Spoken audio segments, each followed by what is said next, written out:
के आए होंगे, अगर घर में कोई नहीं है तो क्यों ताला लगाया है? क्योंकि घर में कई सारी कीमती चीजें हैं, उसको प्रोटेक्शन करने के लिए, उसका बचाव करने के लिए। अगर ज्यादा कीमती चीजें हैं तो हम लोग तिजोरी भी रखते हैं, लेकिन एटलीस्ट हम लोग घर को ताला लगा के आते हैं। क्यों?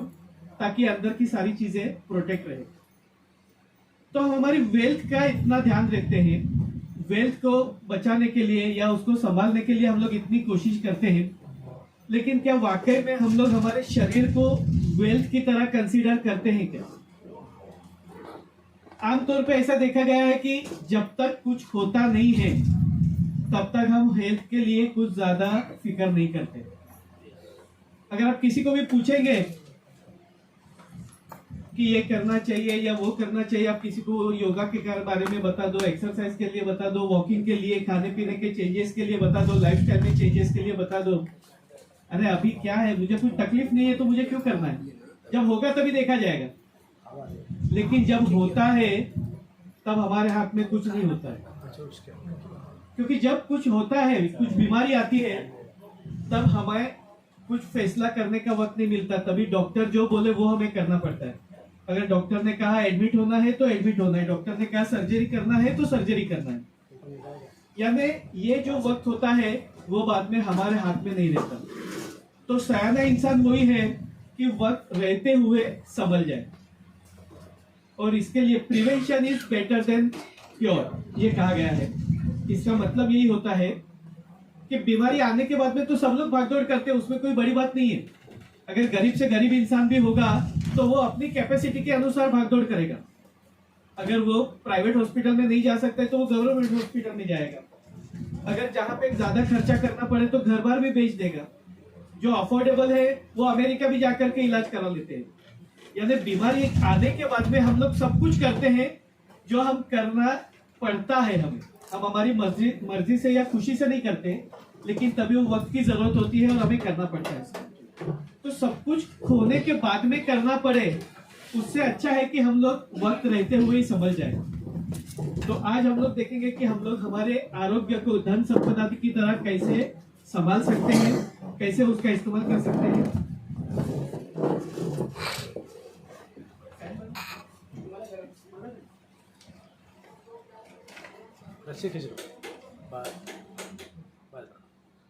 अरे वाह, यस, जबरदस्त।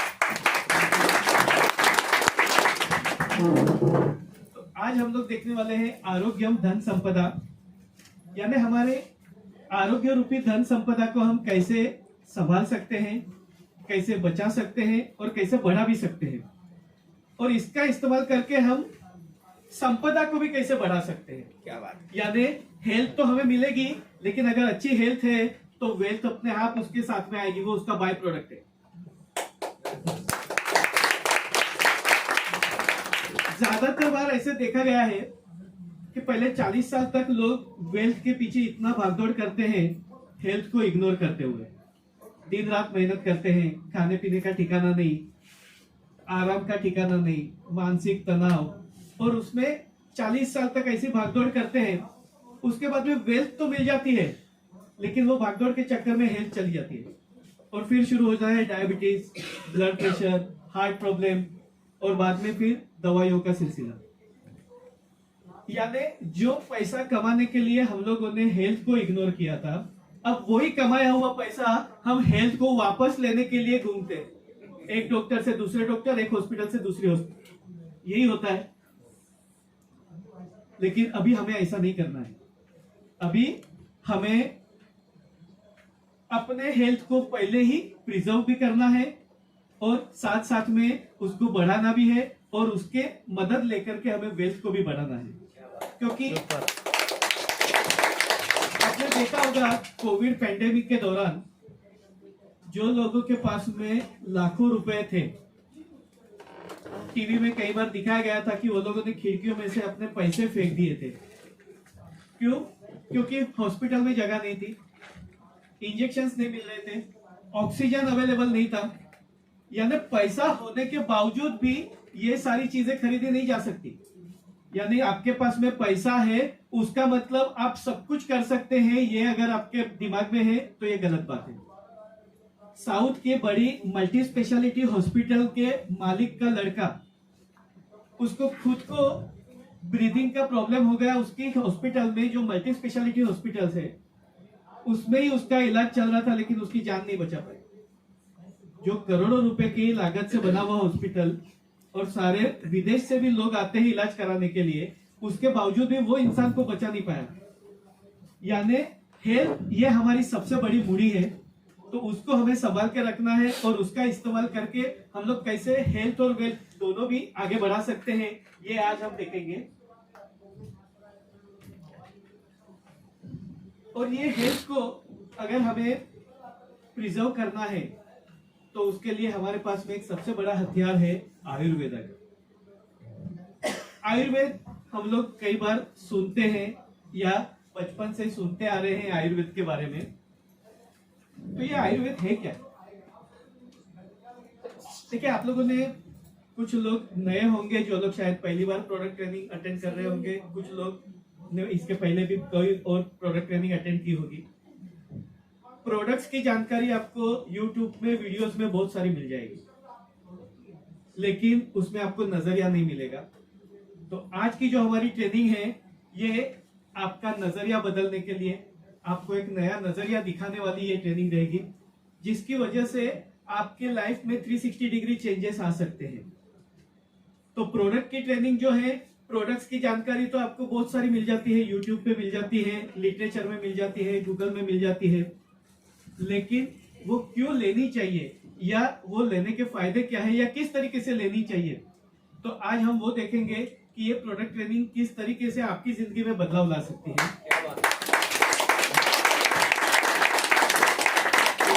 आप सब लोग तैयार हैं? Yes. Thank you very much. आपका उत्साह देख करके मुझे भी काफी एनर्जी मिल रही है, क्योंकि कोविड पेंडेमिक के बाद में ये पहला ऑफलाइन ट्रेनिंग है। कोविड के पहले ऑफलाइन ट्रेनिंग हुआ करती थी, कोविड के बाद में फिर ऑनलाइन ट्रेनिंग जो शुरू हुई है, वो अभी तक ऑनलाइन ट्रेनिंग थी। तो ये सेकंड इनिंग का ये पहला बैच है। तो आप सभी लोगों का बहुत बहुत शुक्रिया। थैंक यू प्रमोद सर और राइजिंग क्योंकि ऑनलाइन ट्रेनिंग में ये एनर्जी नहीं मिलती। Yes yes. वहां पे तो पता भी नहीं चलता कि सामने वाला बंदा सच में हमारे सामने है भी या नहीं। तो वो वीडियो बंद करके बाहर चला भी गया है तो हमें पता नहीं चलता है वो क्या कर रहा है।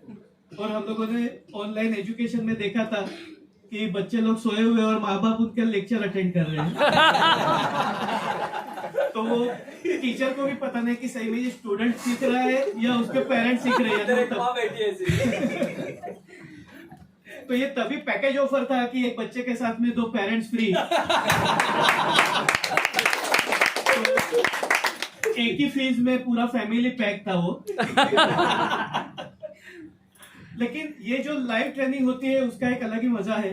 हम लोग डायरेक्ट इंटरेक्शन कर सकते हैं, हमें पता चलता है आप लोग अटेंटिव है कि नहीं, आपकी क्या रिक्वायरमेंट है। तो ये काफी अच्छा एनवायरमेंट है। तो आज हम देखेंगे आयुर्वेद के बारे में।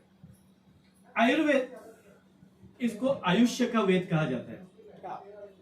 हम लोगों ने 4 वेद के बारे में सुना हुआ है, अथर्ववेद, ऋग्वेद, सामवेद, यजुर्वेद। लेकिन आयुर्वेद को 5वां वेद कहा जाता है, आयुष्य का वेद। और ऐसा कहा जाता है कि जब भी सृष्टि की रचना हुई, ब्रह्मा जी ने जब भी सृष्टि की रचना की, उसके साथ साथ में आयुर्वेद की भी रचना हुई है। लेकिन वो लिपिबद्ध हुआ है 5000 साल पहले। उसके पहले वो लिपिबद्ध नहीं था, यानी ग्रंथ नहीं थे। तभी वो परंपरा के अनुसार में एक पीढ़ी से दूसरी पीढ़ी वो ज्ञान आगे बढ़ते जा रहा था। लेकिन 5000 साल पहले ग्रंथों में उसका ज्ञान आया और उसके बाद में हमें लिटरेचर के रूप में हमें पता चला। तो आयुर्वेद ये लिपि के हिसाब से 5000 साल पुराना है, लेकिन वो लाखों साल पुराना शास्त्र है, जब से सृष्टि की रचना हुई। क्योंकि आपने देखा सुना होगा, जब भी लक्ष्मण जी को बाण लगा था और वो मूर्छित हो गए थे, तो भी हनुमान जी ने संजीवनी जड़ी बूटी लेकर के आए थे। और वो संजीवनी जड़ी बूटी केवल पीस के सुंघाई और लक्ष्मण जी फिर से होश में आ गए। यानी ये आयुर्वेदिक औषधि का ही प्रभाव है, जो दवाई मुंह से तो गई नहीं है, केवल सूंघने से उसका प्रभाव इतना था कि एक मूर्छित व्यक्ति फिर से होश में आ गया। तो ऐसे तो कई सारे उदाहरण हैं जो कि आयुर्वेद हमारे परंपरा से चला आ रहा है, जो लोगों को पता है उसके अनुसार। लेकिन आयुर्वेद इतना गहन है, क्योंकि आप सोचिए, अगर आपको कोई एक वनस्पति के बारे में, कोई एक एलिमेंट के बारे में अगर रिसर्च करना हो, तो साइंटिस्ट को पूरी जिंदगी निकल जाती है। लेकिन वही आयुर्वेद ने पृथ्वी पर जितनी भी वनस्पतियां हैं, वो सारी वनस्पति का उल्लेख उसमें किया गया है। उसका इस्तेमाल कैसे करना है, यानी कौन से वनस्पति का बीज क्या काम करेगा, उसके फल क्या काम करेंगे, उसका फूल क्या काम करेगा, उसके पत्ते क्या काम करेंगे, कौन से सीजन में उसका इस्तेमाल करना है, कौन से सीजन में इस्तेमाल नहीं करना है, इस्तेमाल करते वक्त में वो शहद के साथ में इस्तेमाल करना है या नींबू के साथ में इस्तेमाल करना है या घी के साथ में इस्तेमाल करना है या दूध के साथ में इस्तेमाल करना है। इतना गहरा अभ्यास जो है वो केवल आयुर्वेद में ही है। तो दूसरे कोई शास्त्रों में इतना गहरा अभ्यास नहीं है। और अभी जो भी शास्त्र उसके बाद में दवाइयों के जो डेवलप हुए हैं, उसका आधार तो आयुर्वेद ही है। अभी के साइंटिस्ट जो भी कॉम्बिनेशंस बना रहे हैं या जो भी दवाइयां ढूंढ रहे हैं, उसमें आयुर्वेदिक की जो अभ्यास है उसका आधार लेकर के ही वो बनाया जा रहा है। अभी वो नए सिरे से कुछ नहीं ढूंढा जा रहा है, जो ऑलरेडी ढूंढा हुआ है उसका संयोजन, उसका कॉम्बिनेशन चेंज किया जाता है। जैसे आप देखते हैं रसोई शो में कि कई सारी रेसिपीज बनती है और फिर बाद में इंडो वेस्टर्न कॉकटेल होता है, कोई फ्यूजन होता है, तो वो बाद में बना हुआ, लेकिन बेसिक जो इंग्रेडिएंट तो ऑलरेडी बने हुए थे। अभी सिर्फ उसमें नई नई क्रिएटिविटी होती है, अलग अलग चीजें उसमें इस्तेमाल की जाती है। तो आयुर्वेद हजारों साल पुराना है। आयुर्वेद में जो उसका मुख्य आधार है, उसका जो बीमारी को ठीक करने का, या तो उसके अनुसार में जो बीमारी कैसे होती है, तो उसके लिए मुख्य रूप से वात, पित्त और कफ, ये तीन चीजों में उसका फोकस ज्यादा है। और ये तीनों चीजें पंचमहाभूत थियरी के ऊपर आधारित है। यानी हमारा शरीर, हम लोग कहते हैं ना कि ब्रह्मांड पूरा पंचमहाभूतों से बना हुआ है, तो यही पंचमहाभूतों में वैसे ही हमारा शरीर भी पंचमहाभूतों से बना हुआ है, 5 एलिमेंट्स जिसको हम कहते हैं। और ये 5 एलिमेंट्स के कॉम्बिनेशंस में ही वात, पित्त और कफ, इसको त्रिदोष कहते हैं। तो वायु, पित्त और कफ, ये तीनों ही शरीर में आवश्यक होता है, ये तीनों ही जरूरी है। और ये तीनों संतुलित अवस्था में हो तो हमारी हेल्थ अच्छी रहती है। अगर इनका संतुलन बिगड़ गया, या तो ये दोष दूषित हो गए या विकृत हो गए, तो हमें बीमारी आती है। कई बार लोग कहते हैं कि वायु ना हो ऐसी कोई चीज करेंगे क्या, या पित्त बढ़ना ही नहीं चाहिए, पित्त होना ही नहीं चाहिए। तो वात, पित्त और कफ, ये तीनों ही आपके शरीर की बेसिक रिक्वायरमेंट है।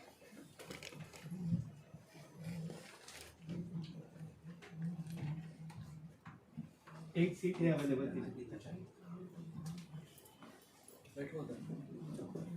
सरक के बैठो, एक एक सीट शिफ्ट रहेगा, शिफ्ट करने का गप हटे।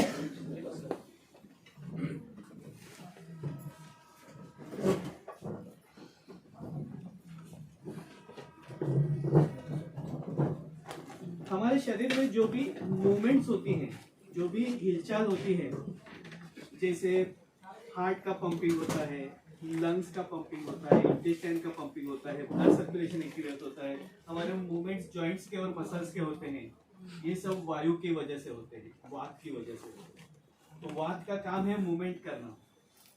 तो अगर समझो कि मूवमेंट बंद हो जाएगी, तो कोई कहता है कि नहीं मुझे वात होना नहीं चाहिए, उसके लिए कुछ करो, तो वात तो होना ही चाहिए। लेकिन अगर वो दूषित हो गया है या तो उसमें कुछ असंतुलन पैदा हुआ है, तो उसको हमें संतुलित करना है। तो वायु का काम है मूवमेंट करना, कफ का काम है लुब्रिकेशन देना। हमारे बॉडी में जो भी ऑयलिंग का काम होता है, ये कफ का काम। हम लोग कहते हैं ना, दो जोड़ों के बीच में ऑयल होता है, लुब्रिकेशन होता है, साइनोवियल फ्लूइड जिसको कहते हैं। या उसी प्रकार से ब्लड वेसल्स में भी कोलेस्ट्रॉल जो होता है, यानी चिकनाहट जो है, ऑयलीनेस जो है, वो कफ की वजह से होती है, तो वो भी होना जरूरी है। और हमारे शरीर में जो हीट होती है, एनर्जी, जैसे ब्लड, अब देखेंगे तो ब्लड गर्म होता है ऐसा कहा जाता है। यस तो ये जो गर्माहट है हमारे शरीर में भी, जो पचनाग्नि जो है, जठराग्नि जिसको कहते हैं, तो ये जो है ये पित्त का काम है। यानी वात, पित्त और कफ, ये तीनों ही हमारे शरीर के आवश्यक अंग हैं, और ये तीनों अगर संतुलित है तो हमारी सेहत अच्छी होती है। अगर इसका संतुलन बिगड़ गया तो हमें बीमारी आती है। जो जो चीजें आपको लगे नोट डाउन करनी है, लिखनी है, आप लिखते जाइए, एटलीस्ट पॉइंट्स लिखते जाइए, ताकि आपको वो फ्यूचर रेफरेंस के लिए भी काम में आएंगे, अपने खुद के लिए भी। और जब आप किसी और को समझाते हैं तो सबसे पहले तो अगर आप समझे होंगे तो आप दूसरे किसी को समझा सकते हैं। तो वायु, पित्त और कफ, ये तीन मुख्य आधार हैं आयुर्वेद के, जिसके आधार पर हमारी सेहत बनी हुई होती है। हम लोग जो कुछ भी चीजें खाते पीते हैं उसके 7 धातुएं बनती है, यानी रस, रक्त, मांस, मेद, अस्थि, मज्जा और शुक्र। ये सप्त धातु बनी जाती है। ये 7 धातु, जिसका अलग अलग रोल है, अलग अलग लेवल पे ये तकलीफें होती है। अगर इसकी बीमारियां होती हैं तो उसको अलग अलग लेवल पे ट्रीट करना पड़ता है। ये गहरा अभ्यास है। वैदराज जो अभ्यास करते हैं उन लोगों को कई सालों का ट्रेनिंग लेना पड़ता है, तभी जाकर के ये सीख सकते हैं। तो हम शॉर्ट पीरियड में वैदराज नहीं बनने वाले हैं, लेकिन एटलीस्ट हमें बेसिक जानकारी होनी चाहिए। उतनी ही जानकारी हमें लेनी है, क्योंकि वो हमें डाइजेस्ट भी होनी चाहिए। यस क्योंकि ऐसा ना हो कि यहाँ पर जाने के बाद में फिर वो ओवरलोड लगे और फिर जो काम की चीजें हैं वो भी चली जाए।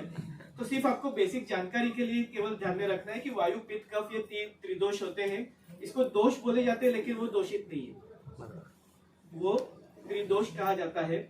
लेकिन वो अगर असंतुलित होते हैं तो बीमारी आती है।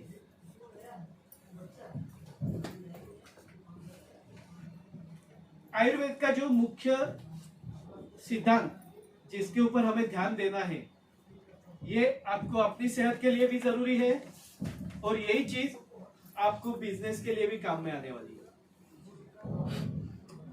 आप देखेंगे तो बीमारियों की कई सारी वजह होती है। तो वजह क्या होती है वो हम आगे देखेंगे, लेकिन अभी हम सबसे पहले बात करेंगे कि आयुर्वेद के अनुसार बीमारियां क्यों होती है, या आयुर्वेद के अनुसार अगर हमें हमारी सेहत को ठीक रखना है तो हमें क्या करना चाहिए। तो उसके लिए आयुर्वेद ने दिनचर्या और ऋतुचर्या बताई गई है। दिनचर्या यानी आपका डेली रूटीन, आपका दिन कैसा होना चाहिए, दिन का व्यवहार कैसा होना चाहिए। और ऋतुचर्या यानी सीजन के हिसाब से आपको किस तरीके से रहना है। तो दिनचर्या और ऋतुचर्या ये 2 महत्वपूर्ण अंग हैं। अभी इसमें हम सबसे पहले देखेंगे कि दिनचर्या, डेली रूटीन, आयुर्वेद ने क्या बताया है। आयुर्वेद ने बताया है कि आपको सुबह में ब्राह्म मुहूर्त में उठना है। ब्राह्म मुहूर्त का मतलब होता है सूर्योदय के करीब 2 घंटे पहले, और ज्यादातर लोग सूर्यवंशी होते हैं तो वो सूर्योदय के 2 घंटे पहले उठते हैं। तो ब्राह्म मुहूर्त यानी सुबह में 4, 4:30 बजे के करीब हमें उठना है। उसके बाद में फिर योग, प्राणायाम वगैरह यानी दीर्घ श्वसन के व्यायाम करना है, मेडिटेशन करना है। उसके बाद में सनराइज के वक्त में आपका जो भी स्टूल इवैक्यूएशन वगैरह जो है, आपको मोशन क्लियर करने के लिए जो भी एक्टिविटी करनी है, तो वो सारी इसके लिए पहले, अभी क्या हो गया है कि सारे लोगों के घर में टॉयलेट आ गए। पहले के जमाने में घर में टॉयलेट नहीं हुआ करते थे, तो जंगल में जाना पड़ता था या खेतों में जाना पड़ता था।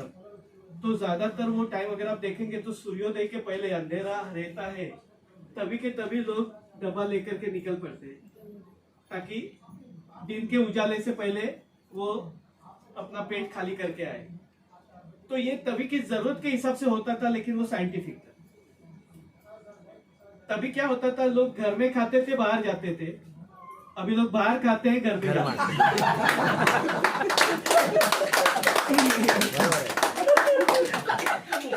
तो ये बहुत बड़ा बदलाव है, जिसकी वजह से बीमारियां बढ़ रही है।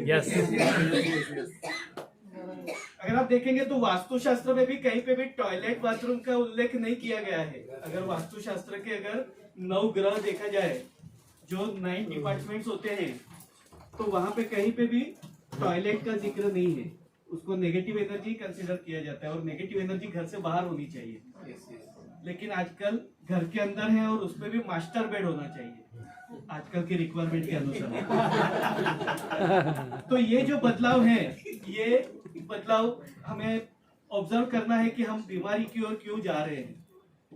पहले लोग घर में खाना बनाने की एक खुशी हुआ करती थी फीमेल्स को भी, और वो अंदर से वो भाव आते थे कि मुझे मेरे घर वालों के लिए, मेरे बच्चों के लिए, मेरे परिवार के लिए खाना बनाना है।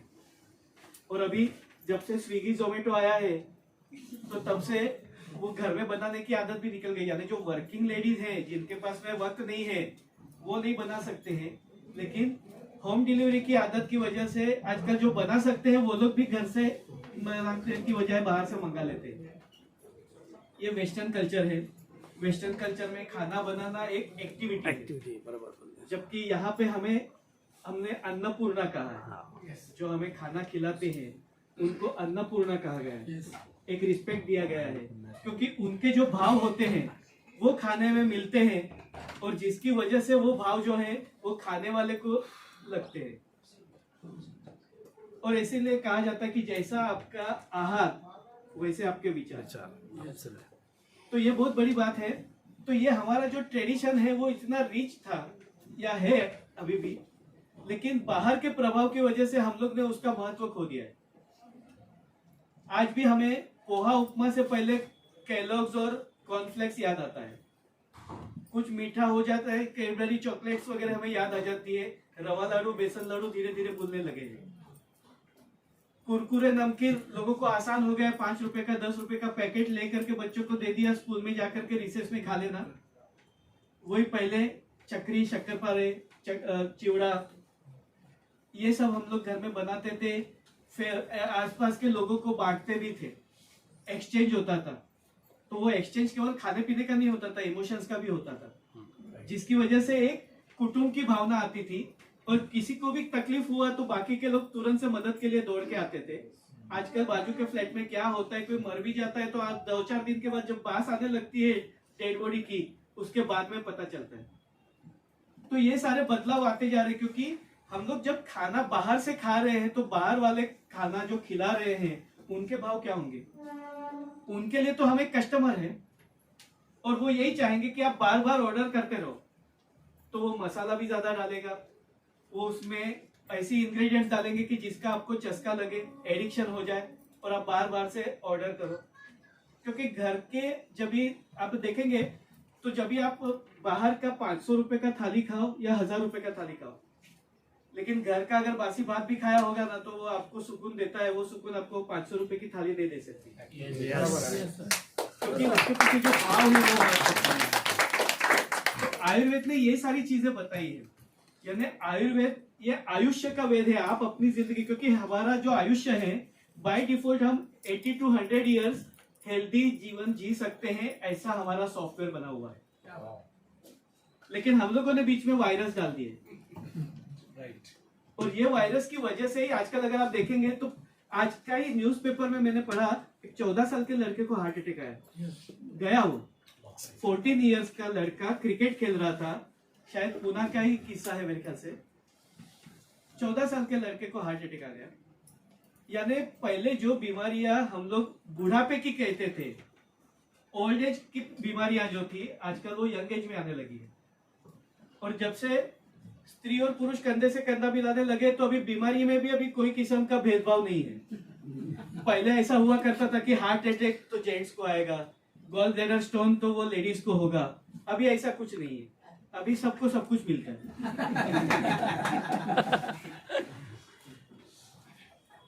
तो ये जो बीमारियां जल्दी जल्दी आने लगी हैं, पहले एक वक्त हुआ करता था कि लोग 70-80 साल तक हेल्दी रहते थे, और अक्सर ऐसा सुना गया था, अरे दादाजी कल तो एकदम अच्छे थे और आज चले गए, कल खेत में जाते हुए देखा था, या कल बाहर मिले थे।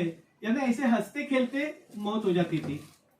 और अभी कई महीनों तक बिस्तर में थे, हॉस्पिटल में हैं, या कई सालों से दवाइयां चल रही है। अभी आप देखेंगे तो ये मौत जो है वो तड़पा तड़पा के और दवाइयों के सहारे जीवन हो गया। जबकि हमारा जीवन जो है वो 80 to 100 ईयर्स हम लोग हेल्दी जीवन जी सकते हैं। तो ये किस तरीके से जी सकते हैं वो आयुर्वेद हमें सिखाता है। तो उसमें दिनचर्या में उसने बताया कि सुबह ब्राह्म मुहूर्त में उठना चाहिए, सनराइज के पहले आपका स्टूल इवैक्यूएशन वगैरह जो आपका क्लींसिंग प्रोसेस है वो हो जाना चाहिए। सूर्योदय के बाद 7 से 9 के बीच में, यानी सूर्योदय के 2 घंटे के भीतर आपने कुछ खाना चाहिए, नाश्ता कर लेना चाहिए। तो 7 से 9 के बीच में। तो कई बार क्या होता है, जब जो लोग ट्रेन पकड़ने के चक्कर में है तो वो लोग फिर सुबह 8:32 का गाड़ी पकड़ने का है तो फटाफट ऐसे ही तैयार होकर के निकल गए। घर में डब्बा बना के देना है तो फीमेल्स भी सब अपने काम में बिजी है, उन लोग को 10-11 बजे के बाद में टाइम मिलता है। तो ये जो तरीका है जिसके बाद में फिर यानी जिन लोगों को भी वजन कम करना है उनके लिए बहुत जरूरी है कि सुबह में उन्होंने पेट भर के नाश्ता करना चाहिए, और वो नाश्ता हो सके तब तक ताजा नाश्ता होना चाहिए। पोहा, उपमा, जो अपना इंडियन ट्रेडिशनल डाइट है, जो हमारे दादा परदादा खाया करते थे, वो चीजें हमें फॉलो करनी है।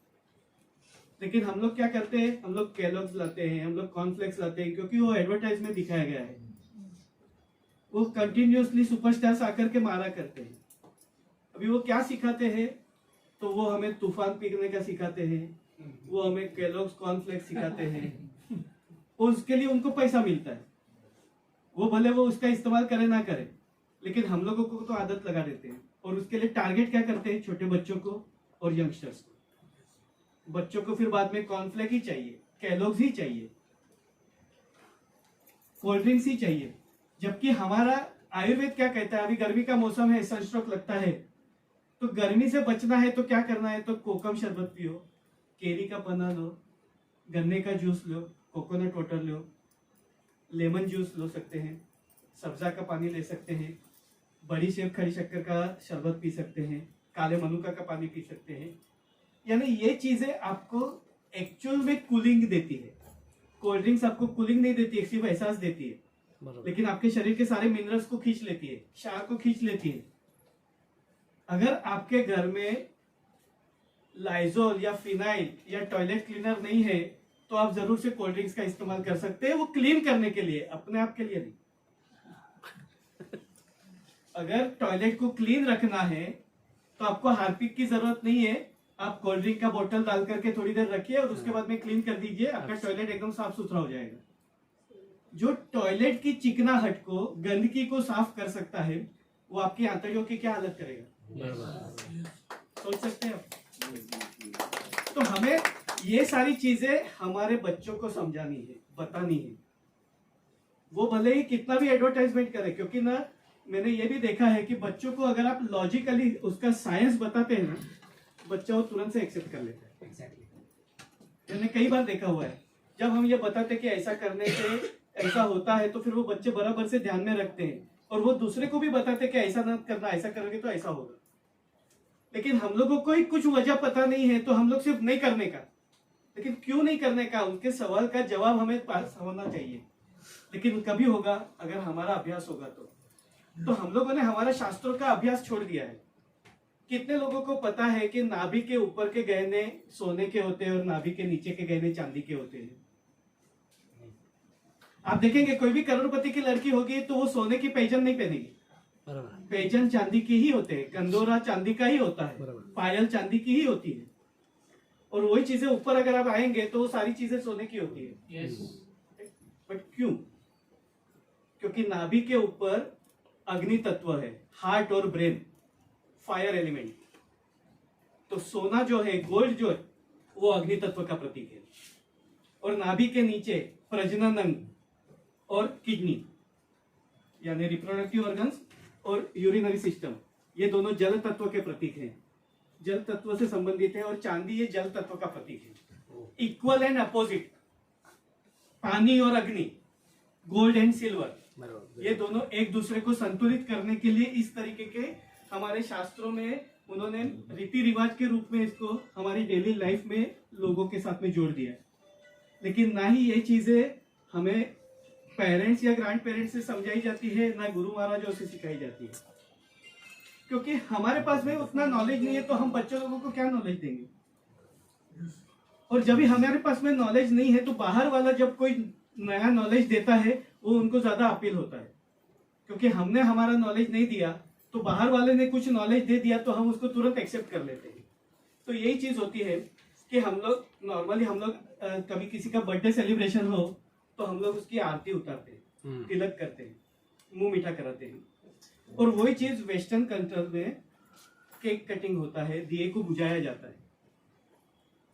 हम लोग ऐसा कहते हैं रात को 12 बजे जो खाता है वो राक्षस योनि का है। आपने सुना होगा कई बार कि अगर जब भी 12 बजे खाया जाता है तो बड़े बुजुर्ग कहते हैं कि हम लोग क्या राक्षस है क्या, 12 बजे क्यों खाते हैं। बराबर। लेकिन वही हम लोग बर्थडे सेलिब्रेशन रात को 12 बजे ही करते हैं, केक कटिंग 12 बजे ही करते हैं और तभी हम सब लोग सेलिब्रेट करते हैं। और हम उसका गर्व भी महसूस करते हैं, स्टेटस में भी डालते हैं, फेसबुक में भी अपलोड करते हैं और लोगों को भी भेजते हैं। यानी हम लोग ही अगर हमारे कल्चर को नहीं समझेंगे तो फिर बाहर के कल्चर का प्रभाव हमारे ऊपर आना ही है। आयुर्वेद ऐसा हमारा कल्चर है जिसके बेस ऊपर दुनिया की सारी बाकी की पद्धतियां टिकी हुई है। तो हमने उसका अभ्यास छोड़ दिया, इसके लिए अभी बाहर की दूसरी पद्धतियां हमारे ऊपर हावी हो रही है। ये हजारों साल पुराना है आयुर्वेद, और एलोपैथी यानी मॉडर्न साइंस 300-400 साल पुराना है, लेकिन उसका प्रभाव ज्यादा है, उसके बारे में लोगों को ज्यादा पता है, लेकिन आयुर्वेद के बारे में हमें पता नहीं है। तो हमें हमारा नॉलेज अपडेट करना है और उसका इस्तेमाल करके हम लोग कैसे सेहतमंद रह सकते हैं ये हमें देखना है।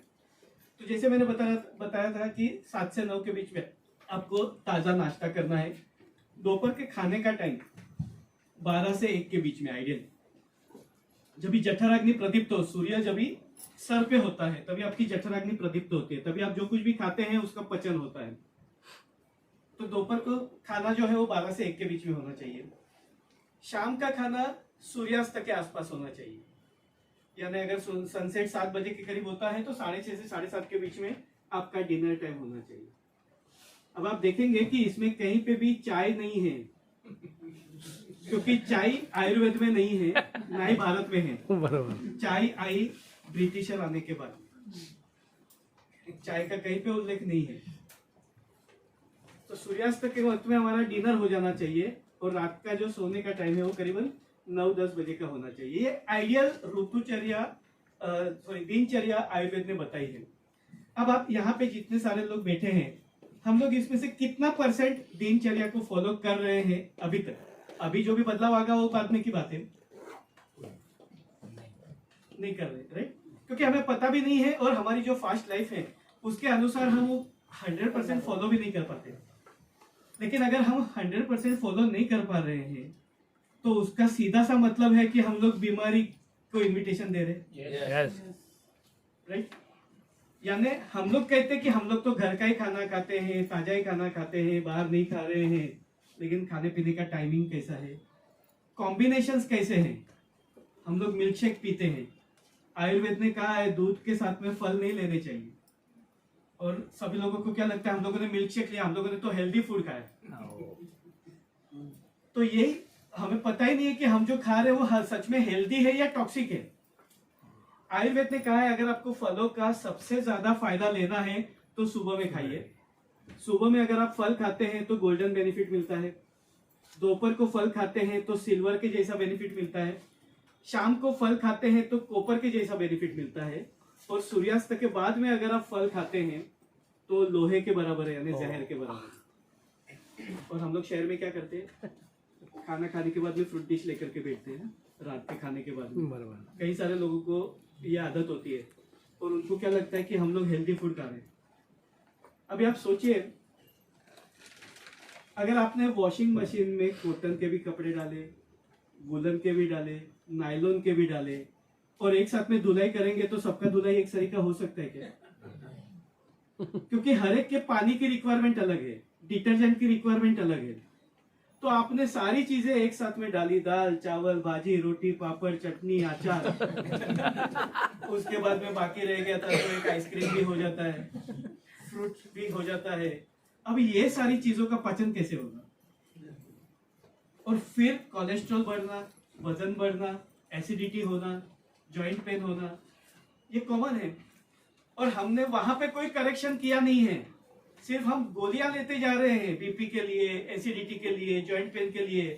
तो आपकी बीमारी कितने दिन में कंट्रोल होने वाली है? जिंदगी भर नहीं होगी, आपको जिंदगी भर दवाई लेनी पड़ेगी, क्योंकि आपने बीमारी की जड़ को ठीक नहीं किया। अगर बाथरूम में नल चालू है, रूम में पानी भर गया है, तो हमें रूम सूखा चाहिए तो रूम में से पानी निकालना है, ये कॉमन सेंस की बात है। लेकिन बाथरूम का नल बंद नहीं करेंगे तो रूम कितनी देर सूखा रहेगा, वापस से वो भरना ही है पानी।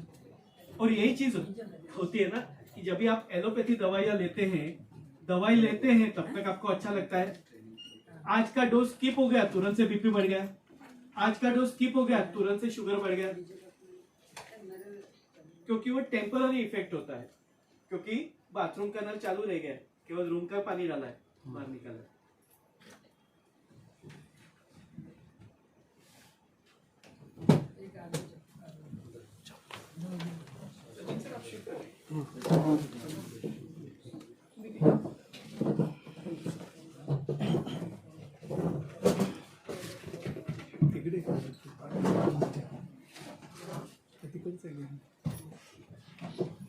आयुर्वेद ने इस तरीके से पानी पीने के लिए भी मना किया, पानी आपको बैठ के सिप सिप से पीना है, घोट घोट करके पीना है। और ऐसा कहा गया है कि भाकरी प्या आणि पानी खा, यानी भाकरी को इतने बार चबाओ कि वो लिक्विफाई हो जाए और पानी की तरह वो निकल जाए, और पानी को इस तरीके से पियो जैसे आप खाना खा रहे हो, घोट घोट पर, सिप सिप पर। यानी इतनी छोटी छोटी बात आयुर्वेद ने हमें बताई है, क्योंकि हम जितनी बार चबाएंगे, सलाइवा जो लाड़ ग्रंथि होती है उसमें से लाड़ रस जो है वो खाने में मिक्स होगा, पचन होगा, आपका वजन नहीं बढ़ेगा। यस। तो जिन लोगों को वजन कम करना है उसने सबसे पहले 32 बार चबाना जरूरी है, हर एक निवाला। कई लोग पूरा खाना ही 32 बार चबाने में खत्म कर डालते हैं। और मतलब अभी तक तो वो अंदर से कुछ परोसने के लिए लेके आ रहे, तब तक तो थाली साफ भी हो जाए। और फिर हम कहेंगे कि मेरा पेट आगे आ गया है, कम नहीं हो रहा है, मेरा वजन कम नहीं हो रहा है। तो ये सारी वजह होती है क्यों नहीं ठीक हो रहा है या बीमारियां क्यों आ रही है।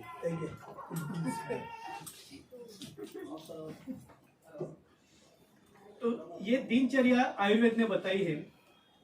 अभी ये दिनचर्या अगर हम फॉलो नहीं कर रहे हैं तो स्वाभाविक है कि हमें बीमारियां आने की संभावना है। यस। तो बीमारियां आने की संभावना है, यानी अभी तक नहीं है, उसका मतलब अंदर में कुछ बदलाव नहीं हुए हैं ऐसी बात नहीं है। सिर्फ हमें सिम्टम्स प्रोड्यूस नहीं हुए, हमें पता नहीं चल रहा है, लेकिन अंदर में उसके बदलाव तो चालू हो गए, हमें पता नहीं। तो अभी हमें क्या करना है कि हमें वो बदलाव को कैसे हम रिपेयर कर सके, कैसे रिवर्स कर सके, इसका इस्तेमाल करना है। तो ये जो आयुर्वेदिक दिनचर्या मैंने बताई, ये आप नोट डाउन करके रखिए, भले अपने दिमाग में रखिए।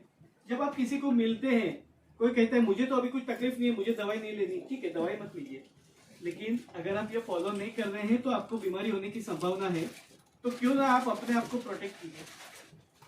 तो हम लोग उनको प्रोटेक्शन के लिए, बीमारी के लिए नहीं ट्रीटमेंट करनी है, हमें उनको बीमारी से बचाने के लिए उसका इस्तेमाल करना है। तो ये बात आप ध्यान में रखिए। दिनचर्या के साथ में ऋतुचर्या भी आयुर्वेद ने बताई है। अभी गर्मी का मौसम है तो फायर एलिमेंट ज्यादा होता है, अग्नि तत्व ज्यादा होता है। तो आयुर्वेद ने कहा है कि अभी जल तत्व का ज्यादा इस्तेमाल कीजिए। इसके लिए ये सीजन में अगर आप कलिंगर खाते हैं, ककड़ी खाते हैं, तो आपको कूलिंग इफेक्ट होता है, क्योंकि वो पानी ज्यादा है उसमें, क्योंकि अग्नि तत्व को मारने के लिए पानी तत्व चाहिए।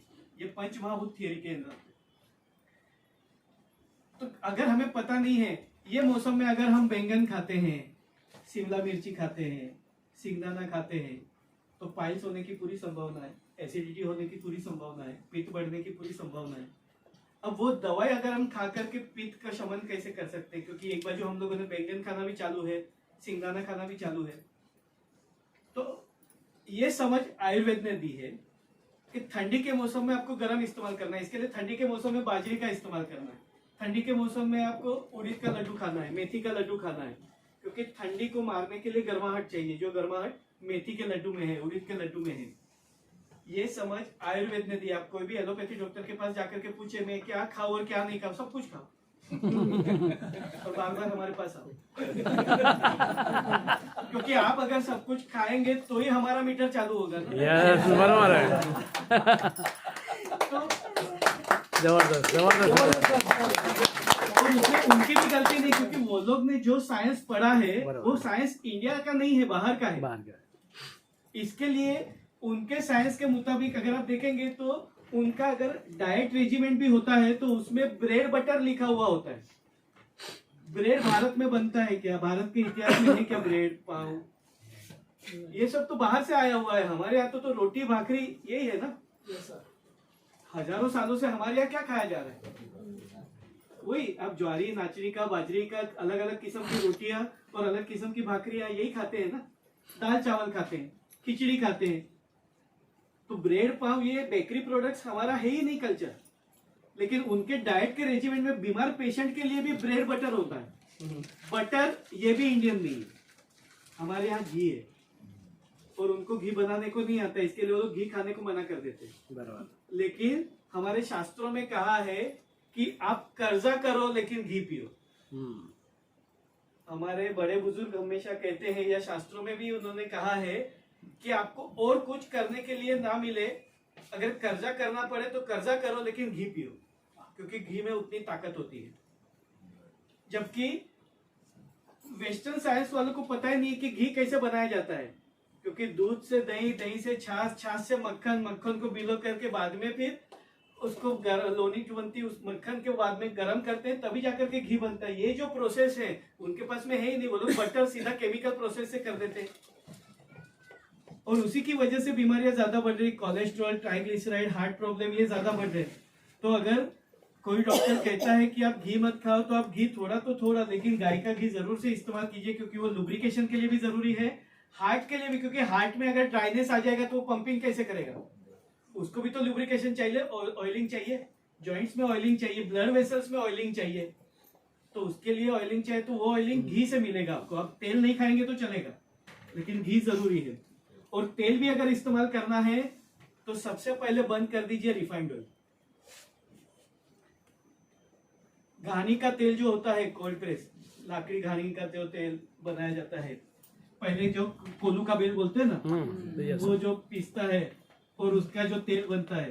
तो अभी आजकल वो ऑटोमेटिक मशीन आ गया है, लेकिन लकड़ी का मशीन होता है, उसमें सिंगदाना या तिल जो भी तेली बिया होते हैं वो डाले जाते हैं, उसको क्रश करके ऑयल निकलता है। ये विदाउट प्रोसेस होता है। रिफाइंड ऑयल को क्लीन करने के लिए 200 डिग्री टेम्परेचर पे गर्म किया जाता है। अभी 200 डिग्री टेम्परेचर में उसकी क्या न्यूट्रिशियस वैल्यू मिलेगी?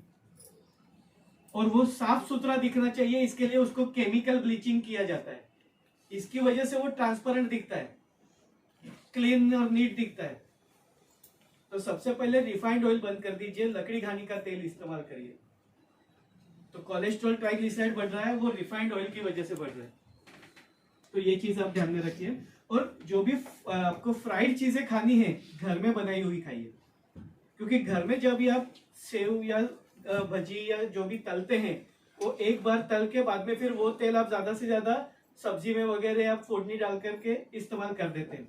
और वही चीज दुकान वाले वो तेल जब तक वो पूरा इस्तेमाल नहीं होता है, वही तेल में वो लोग फ्राई करते जा रहे हैं। वो तेल इतना गाढ़ा हो जाता है कि उनकी वो तवी में से भी निकलता नहीं है। तो इधर से कहां से निकलने वाला है वो? तो ये सारी चीजें छोटी छोटी चीजें हैं, लेकिन बहुत ही जरूरी है। यही आपको सेहतमंद रखने वाली है। तो जहां पे भी एक्सपायरी डेट लिखी हुई है वो चीजें अगर आप बंद कर देंगे तो 50% प्रॉब्लम आपके वहीं पे कम हो जाएगी। जो भी प्रोसेस फूड है कि जिसमें एक्सपायरी डेट लिखी होती है, क्योंकि आप बना, अगर आपने समझो कि घर में सेव गाठिया वगैरह अगर आपने बनाया है, फरसाण बनाया है घर में, कितने दिन तक अच्छा रहता है या कड़क रहता है? 2 दिन, 3 दिन, 4 दिन। सेव वगैरह आप बनाते हैं दिवाली में वगैरह, 1 हफ्ता बाद। लेकिन आप फरसाण की दुकान में जाइए, कितने दिनों पुराना भी रहेगा तो कड़क ही महसूस होता है। कैसे? पॉसिबल ही नहीं है, क्योंकि बेसन का आटा रहेगा तो उसको हवा लगती है तो तुरंत से वो नरम हो जाता है। तो वो लोग बेसन का आटा इस्तेमाल नहीं करते, वो सफेद मटर का आटा इस्तेमाल करते हैं, मकई का आटा इस्तेमाल करते हैं। उसके अलावा वो जो तेल है वो पाम तेल होता है, जो कि काफी चिकना होता है, जिसकी वजह से कोलेस्ट्रॉल, ट्राइग्लिसराइड और हार्ट प्रॉब्लम होते हैं। वही चीज आप घर में ये सब चीजों का ध्यान रखते हैं, जितना जरूरी है उतना ही आप तलते हैं। वहां पे वो ज्यादा से ज्यादा मसाले डालते हैं और वो टिकने चाहिए, क्योंकि 8-15 दिन, अगर आपने देखा होगा वेफर्स का या जो भी पैकेट्स आप तैयार पैकेट्स लेते हैं, उसमें 1 महीना, 2 महीना, 3 महीना ऐसी एक्सपायरी होती है। 3-3 महीने तक अगर वो फरसान पड़ा रहेगा तो फिर वो कैसे हेल्दी हो सकता है। आयुर्वेद ने कहा है आप ताजा खाना खाओ और कभी खाओ जब भी आपको भूख लगे, जब भी भूख हो तभी ही खाना है, जब भी प्यास लगे तभी पानी पीना है। लेकिन अगर एसी चालू है तो प्यास तो लगती नहीं है, तो पानी पीने का तो सवाल आता ही नहीं है। तो ये कुछ चीजें हमें चेंजेस करनी पड़ती है क्योंकि हम लोगों को सब लग्जरी की और फैसिलिटी की आदत हो गई है। लेकिन यही चीज अगर आप लेबर क्लास को देखेंगे तो आपको पता चलेगा कि उन लोगों को ये सारी चीजों की तकलीफ नहीं हो रही है। तो ये ऋतुचर्या का भी महत्व आयुर्वेद ने बताया। आप अगर डॉक्टर को जाकर के पूछो कि मैं बैंगन खा सकता हूँ क्या ये मौसम में, उसमें क्या हुआ, खाओ ना। क्योंकि उनको पता नहीं है कि बैंगन गर्म है। तो हमारे यहाँ तो ये परंपरा से चला आ रहा है। अगर कोई प्रेग्नेंट लेडी हो तो आज ही उसको पहले बोलती है कि बाबा पपीता मत खाना, बराबर है? क्यों? पपीता गर्म है। क्या नाम है? तो हमें उतना ही पता है। अभी यही चीज मॉडर्न साइंस वाले बोलते हैं कि पपीता में पपेन होता है, पपेन जो है प्रोटीन है, उसकी वजह से एबॉर्शन हो सकता है। तो दादी माँ ने क्या बताया? उसने यही बताया ना, पपीता मत खाओ गर्म लगेगा। यानी जो चीज हमारी दादी माँ ने बताया तो हमें वो बैकवर्ड लगी, वो 18th सेंचुरी की लगी। और वही अगर सूट बूट पहन करके आकर के 500 रुपया फीस लेकर के बताता है पपीता नहीं खाने का, तो वो हमें ज्यादा अपील होता है। यानी हमारे अगर बड़े बुजुर्ग अगर हमें आशीर्वाद देते हैं तो हमें लगता है कि ये सब बकवास है। और वही अगर नए लोग कोई आकर के सूट बूट पहन करके अगर कहते हैं कि मैं रेकी करता हूँ तो हमें खुशी होती है, क्योंकि वो जापानीज थेरेपी है। अगर कोई बीमार है तो हमारे यहाँ पे कई बार बड़े बुजुर्ग कहते हैं कि शायद इसको किसी की नजर लग गई है, नजर उतारनी पड़ेगी, तो मिर्ची 7 बार घुमा करके फेंक देते हैं। तो हमें लगता है कि ये सब पुराने टोटके हैं। अभी वही चीज सूट बूट पहन करके कोई आकर के कहता है कि मैं प्राणी क्लीनिंग करता हूँ, मैं आपका ओरा क्लीन करता हूँ, तो हम 1000 रुपया उसको ऐसे ही दे देंगे, क्योंकि वो सूट बूट पहन करके आया और प्राणी क्लीनिंग बाहर का है ना। तो हमें स्टैंपिंग बाहर का चाहिए।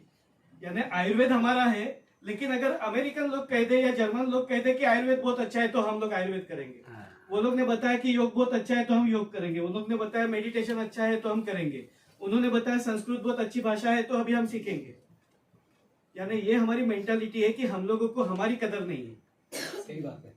तो जब तक बाहर से स्टैंपिंग नहीं लगता है विदेशी लोगों का, और वो लोग जब तक हमें ऑथोराइज नहीं करते, तब तक हम लोगों को हमारा जो ज्ञान है उसके ऊपर यकीन नहीं होता। जो हमारे लोग कहते हैं तो वो उनको चीटर लगते हैं, लेकिन वही बाहर वाले आकर के वही चीटिंग करके जाते हैं तो भी वो हमें अच्छे लगते हैं। आज नीम हमारा है, बासमती हमारा है, पेटेंट उन लोग के पास में है जो हमारे यहाँ पे हजारों सालों से चला आ रहा है। तो ऐसी तो कई सारी चीजें हैं कि जो हमारे शास्त्र हैं, लेकिन हम लोग उसको संभाल नहीं पाए, उसकी वजह से आज वो बाहर के नाम पे रजिस्टर्ड हो गए।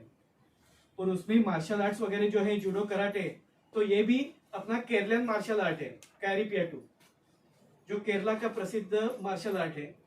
लेकिन तभी गुरु शिष्य परंपरा के अनुसार ही सिखाया जाता था, सारे लोगों को सिखाया नहीं जाता था। अभी वो चीन, जापान, बर्मा, जहाँ पे बौद्ध साधु जब धर्म का प्रचार करने गए, वो लोग ने ये सब चीजें सीखी और उन्होंने अपने नाम पे वो बना दी। तो आपने देखा होगा कई बार जैकी चैन या उनके पिक्चर्स देखते वक्त में वो लोग पंच मारते हैं, किक मारते हैं, कहीं पे तो हाथ लूला हो जाता है या कोई बेहोश हो जाता है मार्शल आर्ट या जूडो कराटे वक्त में।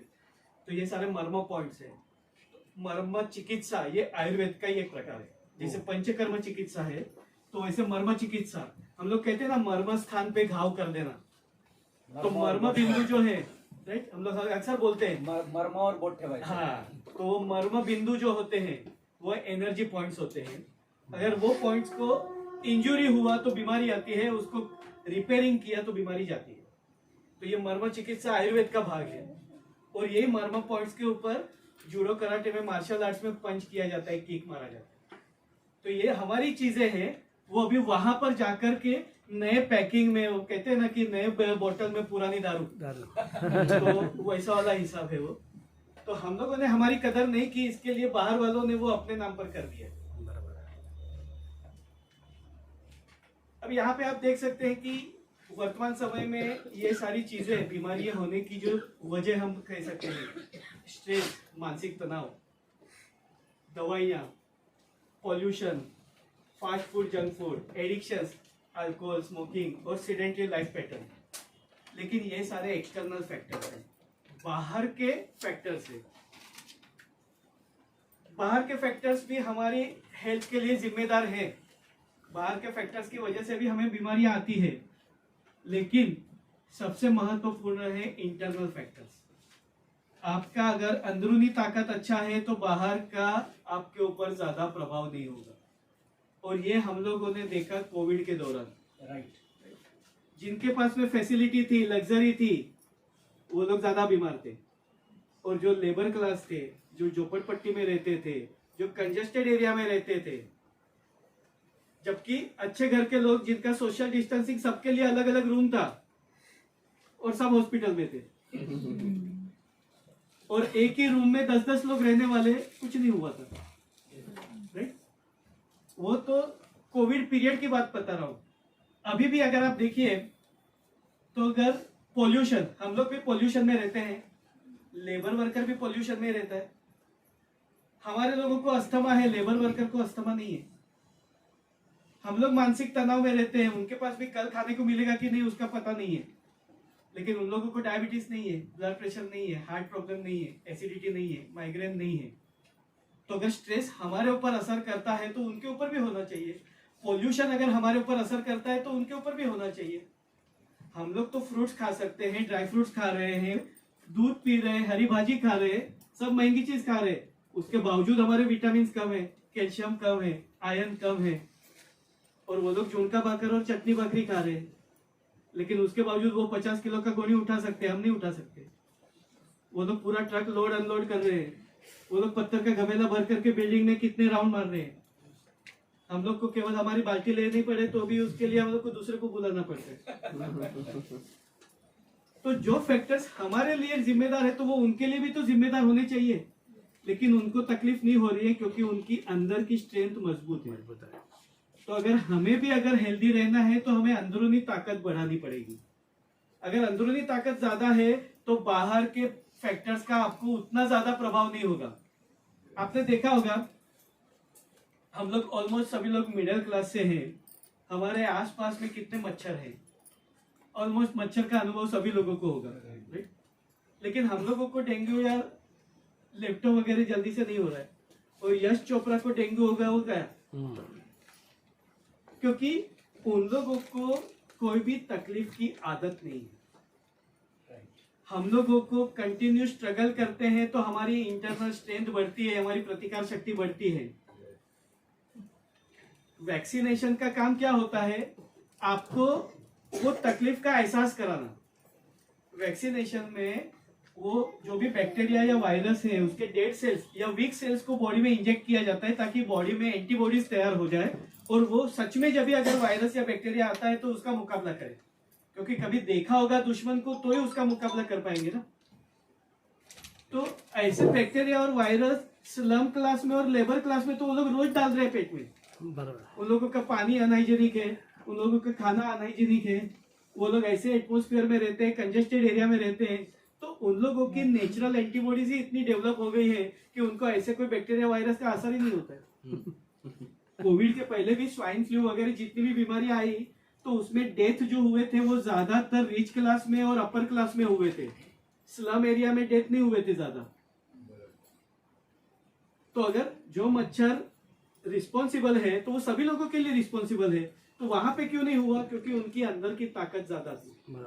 तो अगर हमें भी अपने आप को सुरक्षित रखना है या हेल्दी रखना है तो हमें इंटरनल स्ट्रेंथ बढ़ानी होगी, हमारी अंदरूनी प्रतिकार शक्ति को बढ़ाना होगा।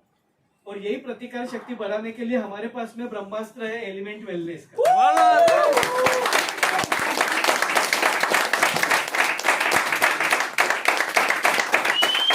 एलिमेंट वेलनेस ये आयुर्वेद से ही संबंधित है। और सबसे महत्वपूर्ण बात यानी एक तो ये भारत सरकार के आयुष सर्टिफिकेशन से प्रमाणित है। आयुष ये डिपार्टमेंट गवर्नमेंट का है जो कि अल्टरनेटिव थेरेपीज जो कही जाती है, फिर वो आयुर्वेद हो, योग हो, यूनानी, सिद्ध और होम्योपैथी, ये 5 थेरेपी जो है उसका मिला करके आयुष ये नाम बना हुआ है। A for Ayurveda, Y for yoga, U for यूनानी, S फॉर सिद्ध थेरेपी है, Yes. और H फॉर होम्योपैथी। ये 5 का मिश्रण यानी आयुष डिपार्टमेंट है। तो ये आयुष डिपार्टमेंट के द्वारा प्रमाणित सारे प्रीमियम प्रोडक्ट्स हैं। और सबसे बड़ी बात यानी 2019 और 2022 में टाइम्स ऑफ इंडिया द्वारा एलिमेंट वेलनेस को best brand in health care के 2 बार अवार्ड मिल चुके हैं। तो एक बार जोरदार तालियां होकर।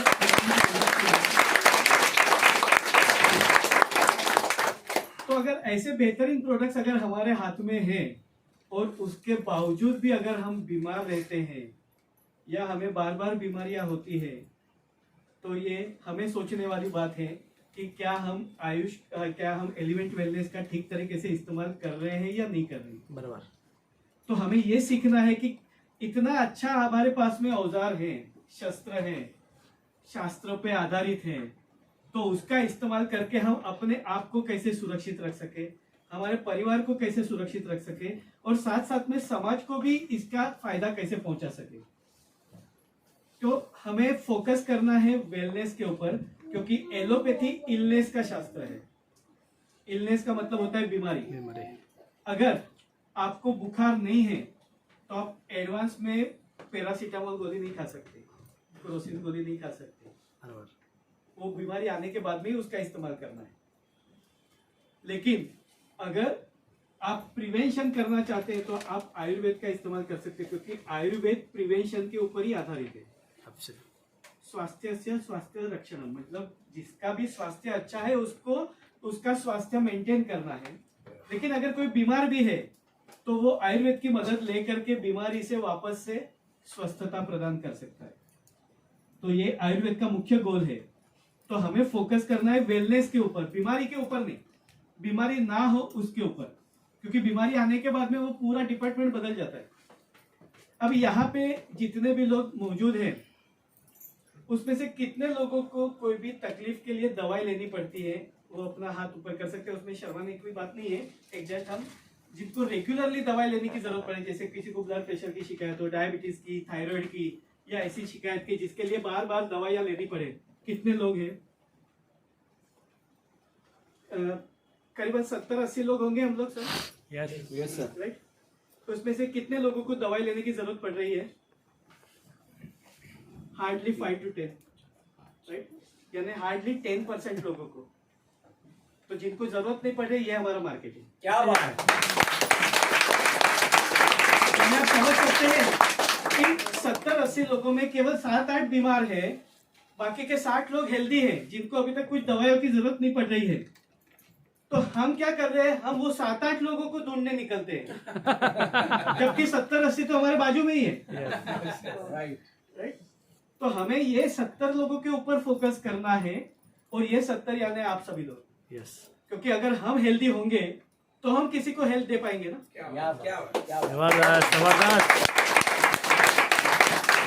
तो जैसे कहा जाता है ना कि चैरिटी बिगिंस एट होम, तो वैसे ही सबसे पहली शुरुआत हमें अपने आप से करनी है। क्योंकि अगर हम हेल्दी होंगे तो अपने आप लोग हमें पूछेंगे कि आपकी हेल्थ का राज क्या है। बराबर। और लोग पूछे ना पूछे, हमें अगर कमाना है, हमें अगर फैमिली की जिम्मेदारियां निभानी है, तो उसके लिए पहले हमें हेल्दी होना तो जरूरी है। वो बेसिक रिक्वायरमेंट है। क्योंकि आपने देखा होगा कि एक कमाने वाला इंसान अगर वो 8-15 दिन के लिए भी बीमार हो जाता है, और अगर ऑफिस में से अगर उसकी सैलरी कटने लगती है, तो उसका पूरा बजट डामाडोल हो जाता है। ये तो केवल मैं बात कर रहा हूँ 8-15 दिन की बीमारी के बारे में। लेकिन अगर कोई बड़ी तकलीफ हो जाए, जैसे अगर कभी किसी का एक्सीडेंट हो जाता है और 2-3 महीना 6 महीने पर छुट्टी लेना पड़ता है, या कुछ ऐसी बीमारी आ जाती है कि जिसकी वजह से काम में से ब्रेक लेना पड़ जाए, तो ऐसे वक्त में हमारा पूरा इकोनॉमी डिस्टर्ब हो जाता है। तो सब लोग जरा मोबाइल को साइलेंट मोड पे डालो। तो ये बात हमें खास ध्यान में रखनी है कि अगर एक कमाने वाला इंसान अगर बीमार होता है तो क्या तकलीफें आ सकती हैं, कितना बड़ा खर्चा हो सकता है, घर पूरा कितना डिस्टर्ब हो जाता है। हम लोगों ने कोविड के दौरान देखा, जब हमें कई जॉब किसी का नहीं था या सैलरी नहीं आती थी, तो जो हमारा जो पेंडिंग जो भी एफडीज था, या गहने थे, या तो आसपास से जो हम लोगों ने मदद ले करके जो भी लॉकडाउन का वक्त निकाला। लेकिन तभी सभी लोगों को एक दूसरे के लिए सहानुभूति थी, क्योंकि सारे लोगों को तकलीफ थी। लेकिन जब हमें तकलीफ होती है तब कई बार हम लोग शर्म के मारे किसी को बता भी नहीं सकते कि मुझे ये फाइनेंशियल प्रॉब्लम है, और हम अंदर ही अंदर घुटते जाते हैं। उसी प्रकार से अगर घर के फीमेल को अगर 2-4 दिन 8 दिन बुखार आ जाता है या रेस्ट लेना पड़े तो घर का पूरा सिस्टम डिस्टर्ब हो जाता है। बराबर। बच्चे लोगों के से लेकर के घर के सारे लोगों तक के लिए खाना कौन बनाएगा, कहाँ से खाना लाना है, बच्चे लोगों को तैयार करके स्कूल कौन भेजेगा, यानी सारे प्रॉब्लम केवल अगर 2-4 दिन का बुखार में भी पूरा घर डिस्टर्ब हो जाता है। तो अगर अच्छी तरीके से परफॉर्म करना चाहते हैं, हमारी जिम्मेदारी निभाना चाहते हैं, तो हमें सबसे पहले ध्यान रखना है हमारी अपनी सेहत का। अगर हमारी सेहत अच्छी है तो हमारा माइंड कूल होगा, हम अच्छे से डिसीजन ले पाएंगे। कोई तकलीफ होगी तो तकलीफ के दौरान भी हम कुछ अच्छा निर्णय लेने की स्थिति में होंगे, वरना हम ही अगर बीमार हैं या हम लोग फ्रस्ट्रेटेड हैं तो उसमें गलत निर्णय होने की भी संभावना होती है, चिड़चिड़ हो जाती है, अनबन हो जाती है। तो हमारी सेहत काफी जरूरी है। तो अभी हमें इलनेस के ऊपर फोकस नहीं करना है, वेलनेस के ऊपर फोकस करना है। इलनेस यानी बीमारी आने के बाद में, और वेलनेस यानी बीमारी ना हो उसके लिए। तो एलोपैथी ये इलनेस का शास्त्र है। अगर अस्थमा है तो ही आप अस्थमा की दवाई ले सकते हैं, अगर बीपी है तो ही बीपी की दवाई ले सकते हैं, शुगर है तो ही ले सकते हैं। लेकिन आप ऐसा नहीं सोच सकते कि अरे मेरे पेरेंट्स को, ग्रैंड पेरेंट्स को सबको हार्ट का प्रॉब्लम था तो मैं भी अभी हार्ट की दवाई अभी से चालू कर दूं ताकि मुझे ना हो। ये आप एलोपैथी में नहीं ले सकते, नहीं कर सकते। लेकिन आप वेल हार्ट ले सकते हैं। क्या बात। यस। आपको हार्ट अटैक आने की राह देखने की जरूरत नहीं है। अगर आपको पता है कि आपका फैमिली हिस्ट्री हार्ट प्रॉब्लम का है और आपको आपके हार्ट को सुरक्षित रखना है, तो आप वेल हार्ट का इस्तेमाल एडवांस में शुरू कर सकते हैं, या बीच बीच में 3 महीने में एक बार, या साल में 3 महीने, 4 महीने, इस तरीके से इस्तेमाल कर सकते हैं। तो आयुर्वेद का ये सबसे बड़ा फायदा है कि आप प्रिवेंशन के लिए इसका इस्तेमाल कर सकते हैं, आपको डॉक्टर को पूछने की भी जरूरत नहीं है। यस। तो ये सबसे बड़ा एडवांटेज है आयुर्वेद का। तो हमें यही सीखना है। तो प्रोडक्ट्स के बारे में तो बहुत सारी जानकारी हमें यूट्यूब पे मिल जाती है, लेकिन कैसे इस्तेमाल करना है और कैसे हम हमारा हेल्थ को थ्रू आउट ईयर मेंटेन कर सके, तो ये हमें सीखना है। और यही चीज हमें हमारे लोगों को सिखानी भी है, हमारे फैमिली मेंबर्स को, हमारे डिस्ट्रीब्यूटर्स को, हमारे डाउनलाइन को, ताकि वो डुप्लीकेशन हो। क्योंकि अगर मुझे पता है तो मैंने मेरा नॉलेज आपसे शेयर किया, आपको पता है आप दूसरे लोगों को शेयर करेंगे, तो इसी तरीके से सभी लोगों को फायदा मिलते जाएगा। क्योंकि पुराने वक्त में क्या हुआ, पुराने वक्त में लोगों ने अपना नॉलेज अपने पास में रखा, जिसकी वजह से कई सारा नॉलेज लुप्त हो गया। बराबर। कई सारे लोग हमारे शास्त्रों को लूट करके चले गए, जला करके चले गए। लेकिन अगर वही चीज अगर फैला दी होती तो शास्त्र लूट जाए, कोई बात नहीं, नॉलेज कौन लेके जा सकता है? बराबर। नॉलेज नहीं लूटा जा सकता। लेकिन वो नहीं हुआ, जिसकी वजह से आज उसका अलग तरीके से इस्तेमाल हो रहा है। तो अभी हमें क्या करना है कि अभी हमें जो भी सीखने को मिलता है, हम उतना अगर दूसरे को सिखाएंगे, भले उसमें से 10-20% भी सिखा पाए, हमारा अपना नॉलेज भी बढ़ता है और साथ साथ में पूरे समाज को उसका फायदा होता है।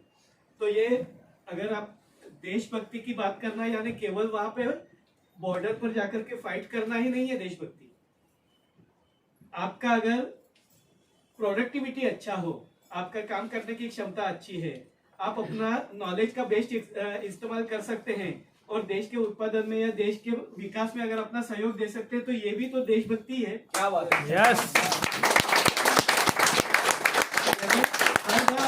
बॉर्डर पे जाकर के बंदूक लेके यही देशभक्ति नहीं है।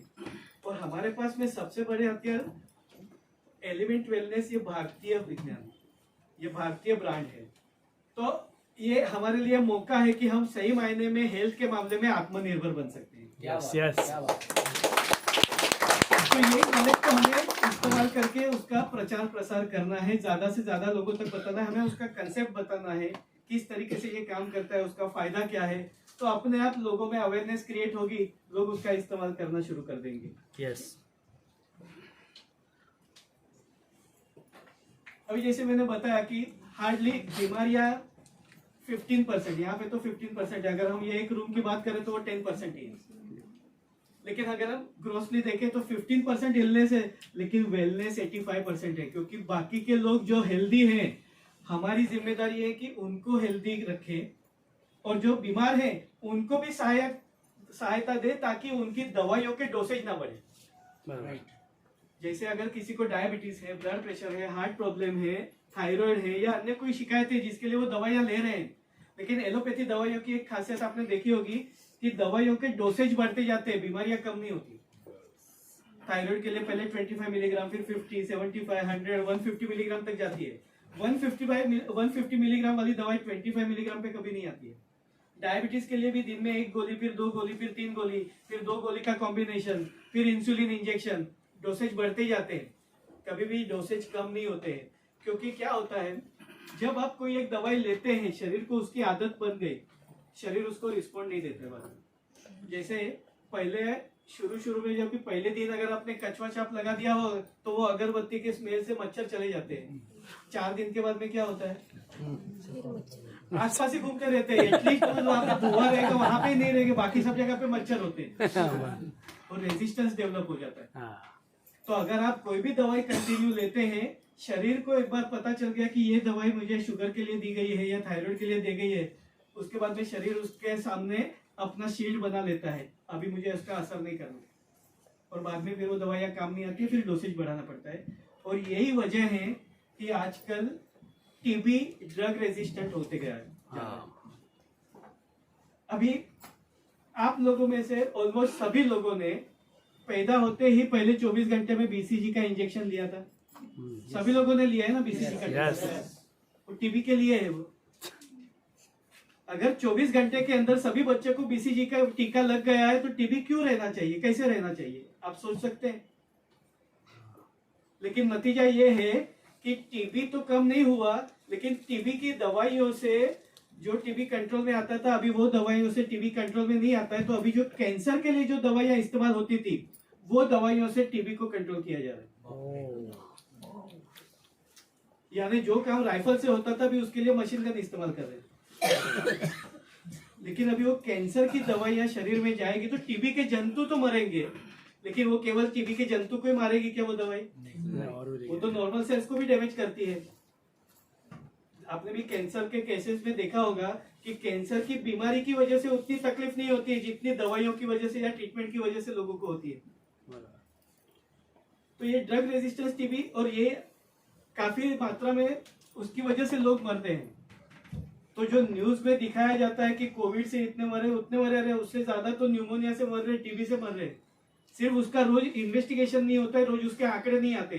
अगर रोज उसके आंकड़े आ जाएंगे तो हमें टेंशन आ जाएगा क्या होगा। तो उनको जो दिखाना है वे केवल वही दिखा रहे हैं। तो हमें वो देख करके भयभीत नहीं होना है, लेकिन हमें ये सोचना है कि हमारे आसपास बाकी की जो बीमारियां हैं, तो उससे हम कैसे अपने आप को बचा के रख सके। तो हमें प्रिवेंशन के ऊपर काम करना है, बीमारी आने के तक राह नहीं देखनी है हमें। तो ये वेलनेस जो है वो 85%, यानी मार्केट में अगर आप देखेंगे तो सबसे ज्यादा जो लोग हेल्दी है, तो उनको हेल्दी रखना हमारी जिम्मेदारी है। लेकिन उसका मतलब ये नहीं कि जो बीमार है उनको छोड़ देना है, लेकिन बीमार को उनको हमारी दवाइयों से और भी अच्छा रहे, जिसकी वजह से उनको दवाइयों का डोसेज ना बढ़े, दवाइयों के साइड इफेक्ट ना हो, उसके लिए तो हम जरूर से बाकी की दवाइयों का इस्तेमाल कर सकते हैं। तो हमारे जो हेल्थ के लिए जो अलग अलग प्रोडक्ट्स हैं, जिसमें सबसे पहली ब्रांड एलिमेंट वेलनेस है, ऑन एंड ऑन है, और न्यू स्टार। तो ये सारे हमारे प्रोडक्ट्स हैं जिनका इस्तेमाल करके हम हमारी सेहत को बरकरार रख सकते हैं और लोगों को भी हेल्दी रख सकते हैं। अभी जो मैं मेन बात करने वाला हूं आज, तो वो हमें ध्यान में रखना है हमारी फैमिली हेल्थ के बारे में। हम लोग जब भी कोई 2 व्हीलर या 4 व्हीलर लेते हैं, तो उसके बाद में उसके सर्विसिंग के लिए एक एएमसी होता है। जब आप कोई भी इलेक्ट्रॉनिक गैजेट्स लेते हैं, तो शोरूम वाला बताता है कि आपको एएमसी लेना है, एनुअल मेंटेनेंस कॉन्ट्रैक्ट। तो हर 3 महीने पे हमारा बंदा आएगा, आपका एसी साफ कर देगा, क्लीन कर देगा। अगर आपका इन्वर्टर है तो वो इन्वर्टर में पानी का लेवल चेक करेगा, अगर आपका 2 व्हीलर है, 4 व्हीलर है तो उसका मेंटेनेंस करेगा। यानी आप जो भी प्रोडक्ट आपके पास में है उसके लिए एएमसी होता है। तो हमें एलिमेंट वेलनेस के साथ में हमारी हेल्थ का एएमसी करना है। तो कैसे करना है वो आप देखेंगे। तो सब लोग रेडी है आप? यस अभी ये अप्रैल महीना खत्म हो रहा है, अगले संडे को अप्रैल महीना खत्म हो जाएगा। तो इसके लिए हमने शुरुआत मई महीने से की है। जैसे फाइनेंशियल ईयर अप्रैल से शुरू होता है, नया साल जनवरी महीने से शुरू होता है, तो हमारा एएमसी शुरू होगा मई महीने से। अभी इसमें सबसे पहले इम्यूनो 3+। इम्यूनो 3+ ये काफी महत्वपूर्ण प्रोडक्ट है, जिसमें आंवला, बैरा, हरितकी और मुलेसी जैसे तत्व हैं। लेकिन इसका मुख्य काम है शरीर की सफाई करना, आंतड़ियों की, खास करके डाइजेस्टिव सिस्टम की।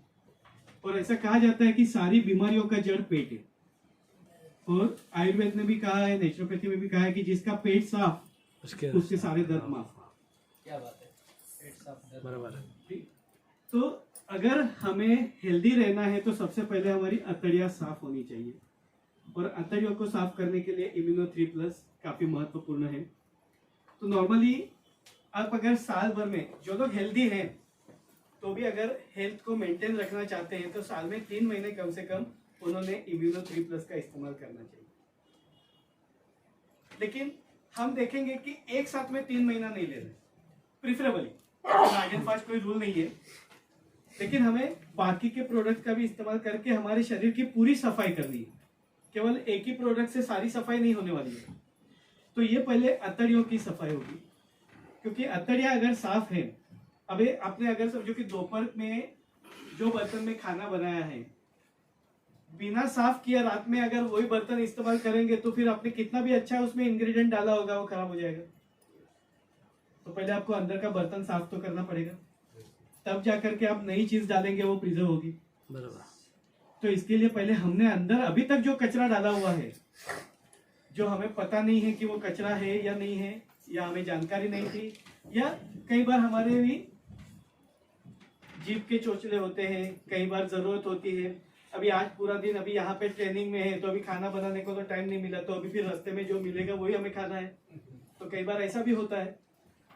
तो हमें पता नहीं, कभी शादी ब्याह में गए, फंक्शन में गए, तो कई सारी चीज हमारे पेट में जाती है जो अनवांटेड है या तो हमारी सेहत के लिए अच्छी नहीं है, लेकिन वो गई है अंदर।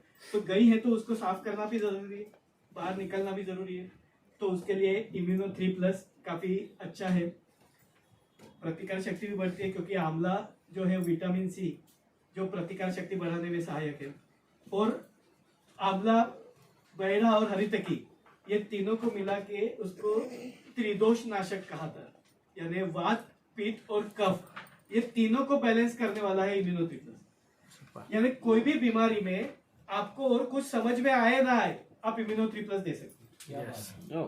कोई भी कंडीशन हो, फिर वो डायबिटीज हो, ब्लड प्रेशर हो, हार्ट प्रॉब्लम हो, एसिडिटी हो, माइग्रेन हो, जॉइंट पेन हो, पीरियड से रिलेटेड प्रॉब्लम हो। क्योंकि अल्टीमेटली कोई भी बीमारी हो, होती क्यों है? वात, पित्त, कफ इम्बैलेंस की वजह से। और ये तीनों को बैलेंस करता है, यानी कोई भी बीमारी के लिए ये काम में आएगा। तो ये आप हर एक बीमारी के लिए दे सकते हैं। अगर आपको जानकारी नहीं भी है तो भी आप इसका इस्तेमाल कर सकते हैं। ये मल्टीपर्पज है यस। इम्यूनो 3+।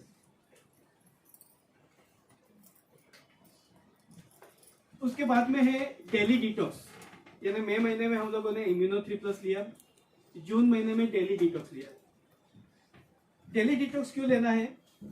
डेली डिटॉक्स आपके वाइटल ऑर्गन्स को क्लीन करता है।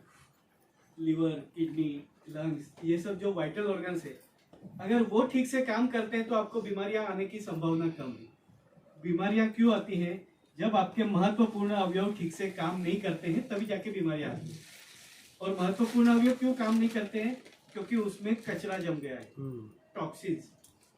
तो टॉक्सिन्स को निकालने का काम डेली डिटॉक्स करता है।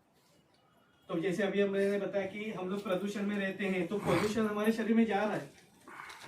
पानी शुद्ध नहीं है तो पानी में भी हमारे शरीर में कई सारी चीजें, इंग्रेडिएंट्स जा रहे हैं ऐसे कि जो हमारे शरीर के लिए जरूरी नहीं है या दूषित है।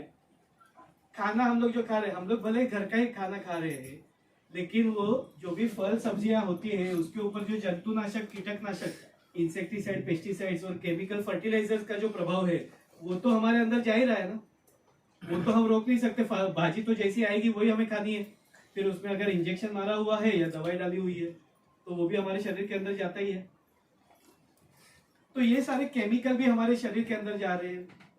अभी ट्रैवलिंग करना है, कांच का बोतल रिस्की है तो प्लास्टिक का बोतल में पानी पी रहे, तो ये भी तो केमिकल ही है। तो ऐसी कई सारी चीजें हैं कि जो हमारे शरीर में जा रही हैं, जो अनवांटेड है, जो टॉक्सिक है, जहरीली है, तो वो जहरीली चीजों को बाहर फेंकना जरूरी है। तो उसके लिए डेली डिटॉक्स काफी महत्वपूर्ण है। उसके बाद में लीव अगेन, ये काफी महत्वपूर्ण लिवर टॉनिक है। ये हमारे लीवर को दुरुस्त करता है, रिपेयर करता है, और लीवर का बहुत बड़ा रोल है हमारे शरीर के स्वास्थ्य के बारे में, क्योंकि ये हमारे शरीर की सबसे बड़ी फैक्ट्री है जो पाचन तंत्र का महत्वपूर्ण अवयव है। ये कई सारी चीजों का पाचन तो करता ही है, कई सारी चीजें स्टोर भी करता है, खनिज द्रव्य वगैरह ये स्टोर करता है। और अगर डिस्टर्ब हो जाता है तो हमारा पाचन तंत्र डिस्टर्ब हो गया तो उसकी वजह से फिर हमें कई सारी बीमारियां होती है, एसिडिटी है, माइग्रेन है, जॉइंट पेन है, ऐसी कई सारी शिकायतें हो सकती है। तो लीवर काफी महत्वपूर्ण है। और लीव अगेन खास करके जो लोग रेगुलर बेसिस पे दवाई खा रहे हैं, फिर वो डायबिटीज की हो, ब्लड प्रेशर की हो, हार्ट प्रॉब्लम की हो, या थायराइड जैसी शिकायत हो, या और कोई बीमारी के लिए रेगुलर बेसिस पे जिनको दवाई लेनी पड़ती है, तो दवाई को पाचन करने का काम लीवर को करना पड़ता है और उसको बाहर फेंकने का काम किडनी को करना पड़ता है। तो लीवर और किडनी के लिए ये ओवर टाइम है, लेकिन ये ना ही केवल लीवर और किडनी के लिए, उनको ब्लड पहुंचाने का काम हार्ट को करना पड़ता है, तो वो हार्ट के लिए भी ओवर टाइम है। ये उनका काम नहीं है, दवाइयों का पाचन करना और दवाइयों को बाहर फेंकना ये उनका रूटीन काम में नहीं आता है, ये एडिशनल वर्क है, ये ओवर टाइम है उनके लिए। तो उसका असर उनको होता ही है। तो जिन लोगों को रेगुलर बेसिस पे दवाई लेनी पड़ती है उन्होंने हर 3 महीने में एक बार लीव अगेन ले लेना चाहिए, ताकि 3 महीने के दौरान उन्होंने जो भी दवाइयां ली है उसकी वजह से लीवर के ऊपर जो दुष्परिणाम हुआ है वो रिपेयर हो सके। एलोपैथी में लीवर के लिए कोई टॉनिक नहीं है, लीवर को नहीं, फॉर दैट मैटर कोई भी सेल्स को रिपेयर करने के लिए एलोपैथी में कोई दवाई नहीं है, क्योंकि उसका काम इलनेस के ऊपर होता है। जंतु है तो जंतु को मारने का, लेकिन जंतु क्यों बार बार आते हैं उसके ऊपर सोचना उनका काम नहीं है। अगर एक क्लासरूम में 50 बच्चे लोगों ने आइसक्रीम खाया है, लेकिन 5 ही बच्चों को टॉन्सिल्स की शिकायत होती है, 45 को नहीं होती है, तो उसका मतलब प्रॉब्लम आइसक्रीम में नहीं है, प्रॉब्लम वो 5 बच्चों में है। तो वो बच्चों का प्रतिकार शक्ति कम है जिसकी वजह से उनको टॉन्सिल हो रहे हैं, तो उनकी प्रतिकार शक्ति बढ़ाना ये उसका सॉल्यूशन है, उनके टॉन्सिल निकाल देना ये सॉल्यूशन नहीं है। लेकिन एलोपैथी में क्या होता है, टॉन्सिल्स निकाले जाते हैं, यानी बीमारी की जड़ को ठीक नहीं किया जा रहा है, केवल जो दिखता है उसको मारो, लेकिन वो आया कहां से, वो रास्ता तो देखो। तो लीव अगेन जो है वो लीवर स्ट्रेंथनिंग के लिए काम में आएगा। तो प्रैक्टिकली जिन लोगों को रात को ज्यादा जागरण करते हैं, लेट नाइट्स होते हैं, खाने पीने का टाइमिंग का ठिकाना नहीं है, गुस्सा बहुत ज्यादा आता है, मानसिक तनाव ज्यादा है, उनके लिए लीव अगेन बहुत ही जरूरी है। और जिनके चश्मे के नंबर बार बार बढ़ रहे हैं, आंखें जिनकी कमजोर हैं, उनके लिए लीव अगेन बहुत ही जरूरी है, क्योंकि लीव अगेन ये लिवर टॉनिक है और लिवर की वजह से ही आंखों को ताकत मिलती है। तो आंखों की स्ट्रेंथ बढ़ाने के लिए लीव अगेन जरूरी है। और जिन लोगों को, जो लोग ऑलरेडी अल्कोहल इस्तेमाल करते हैं, उनके लिए तो लीव अगेन जरूरी है ही है, क्योंकि हम लोगों को पता है कि दारू पीने से लीवर खराब होता है।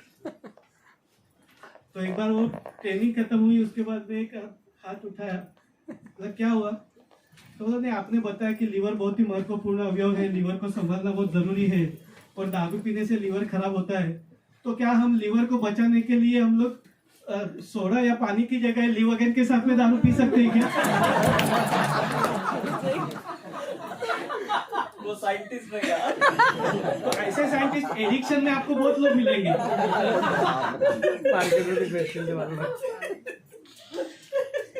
लेकिन अगर समझो कि दूध का कैन भरा हुआ है, उसमें अगर नींबू का एक बूंद गिर जाता है तो दूध का क्या होगा? फट जाता है।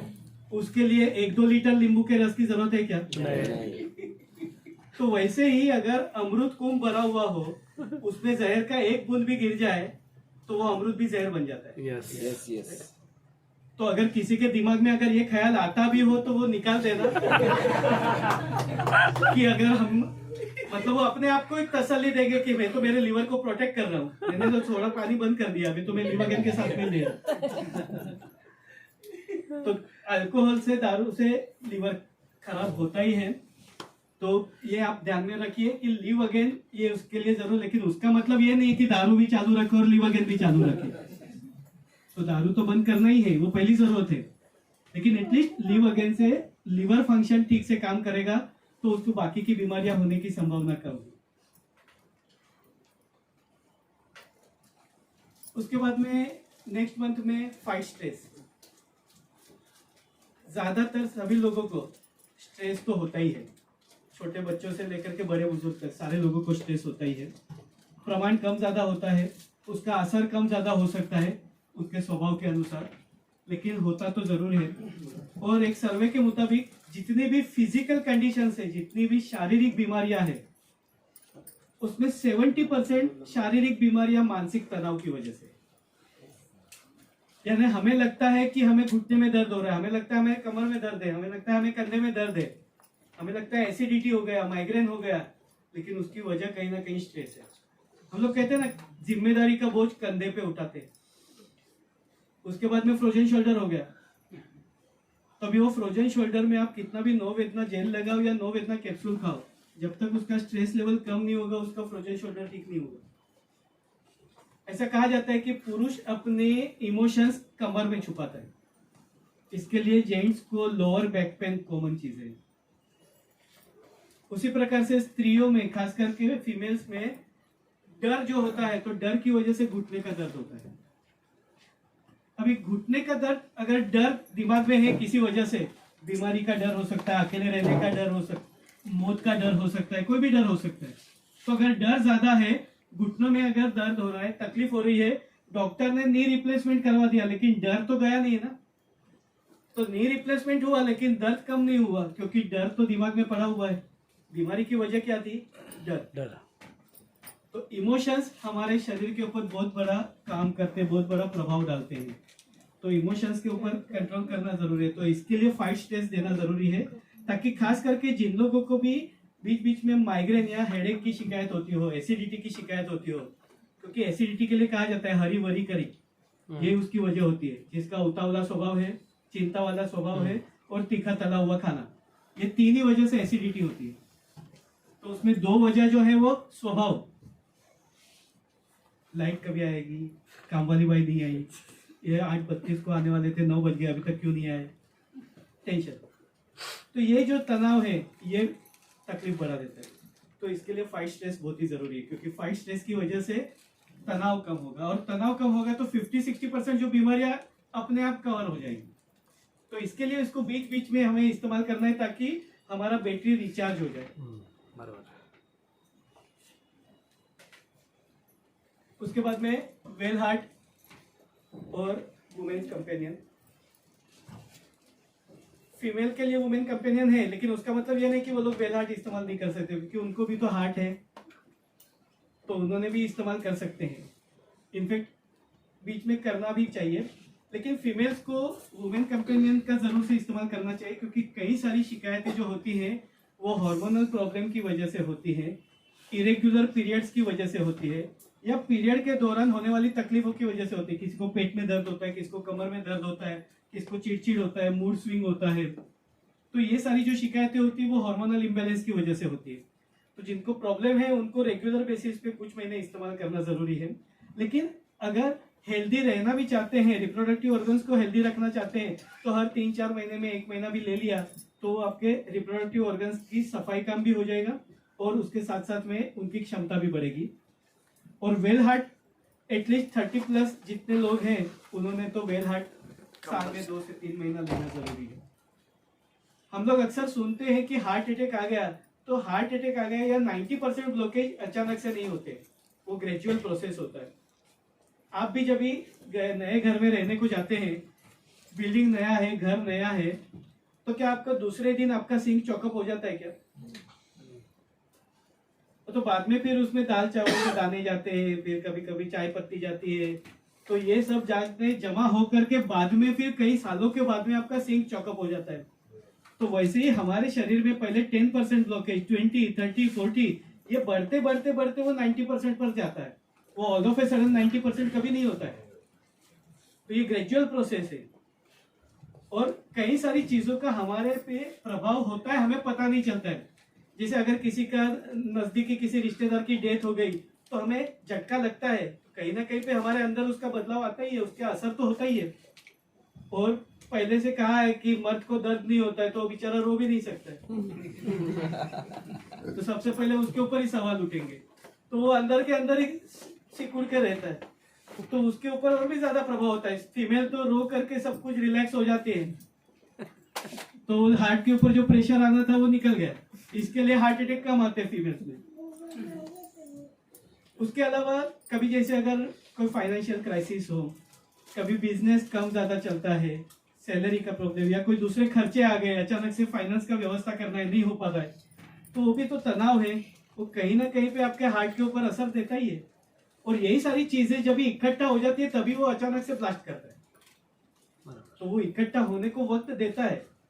तो हमें वही ध्यान में रखना है कि अगर 30+ है तो एटलीस्ट 3 महीने आप साल भर में इस्तेमाल कर लीजिए, तो आपका हार्ट का भी ओवरवेलिंग हो जाएगा, सर्विसिंग हो जाएगा। जैसे हम गाड़ी का सर्विसिंग करते हैं तो वैसे ही हमें लीवर का, किडनी का, हार्ट का अगर ओवरवेलिंग कर जाते हैं तो उसका एवरेज बढ़ेगा, वो ज्यादा अच्छा परफॉर्म कर पाएगा। एक बार वो हड़ताल पे चला गया तो फिर बाद में कुछ नहीं कर सकते, लेकिन जब तक है तब तक तो हमारे हाथ में वक्त है, तब तक हम लोग उसको संभाल सकते हैं। तो ये हमारे हाथ में है, वो हमें करना है। ये तो सबसे बड़ा सुपरस्टार है।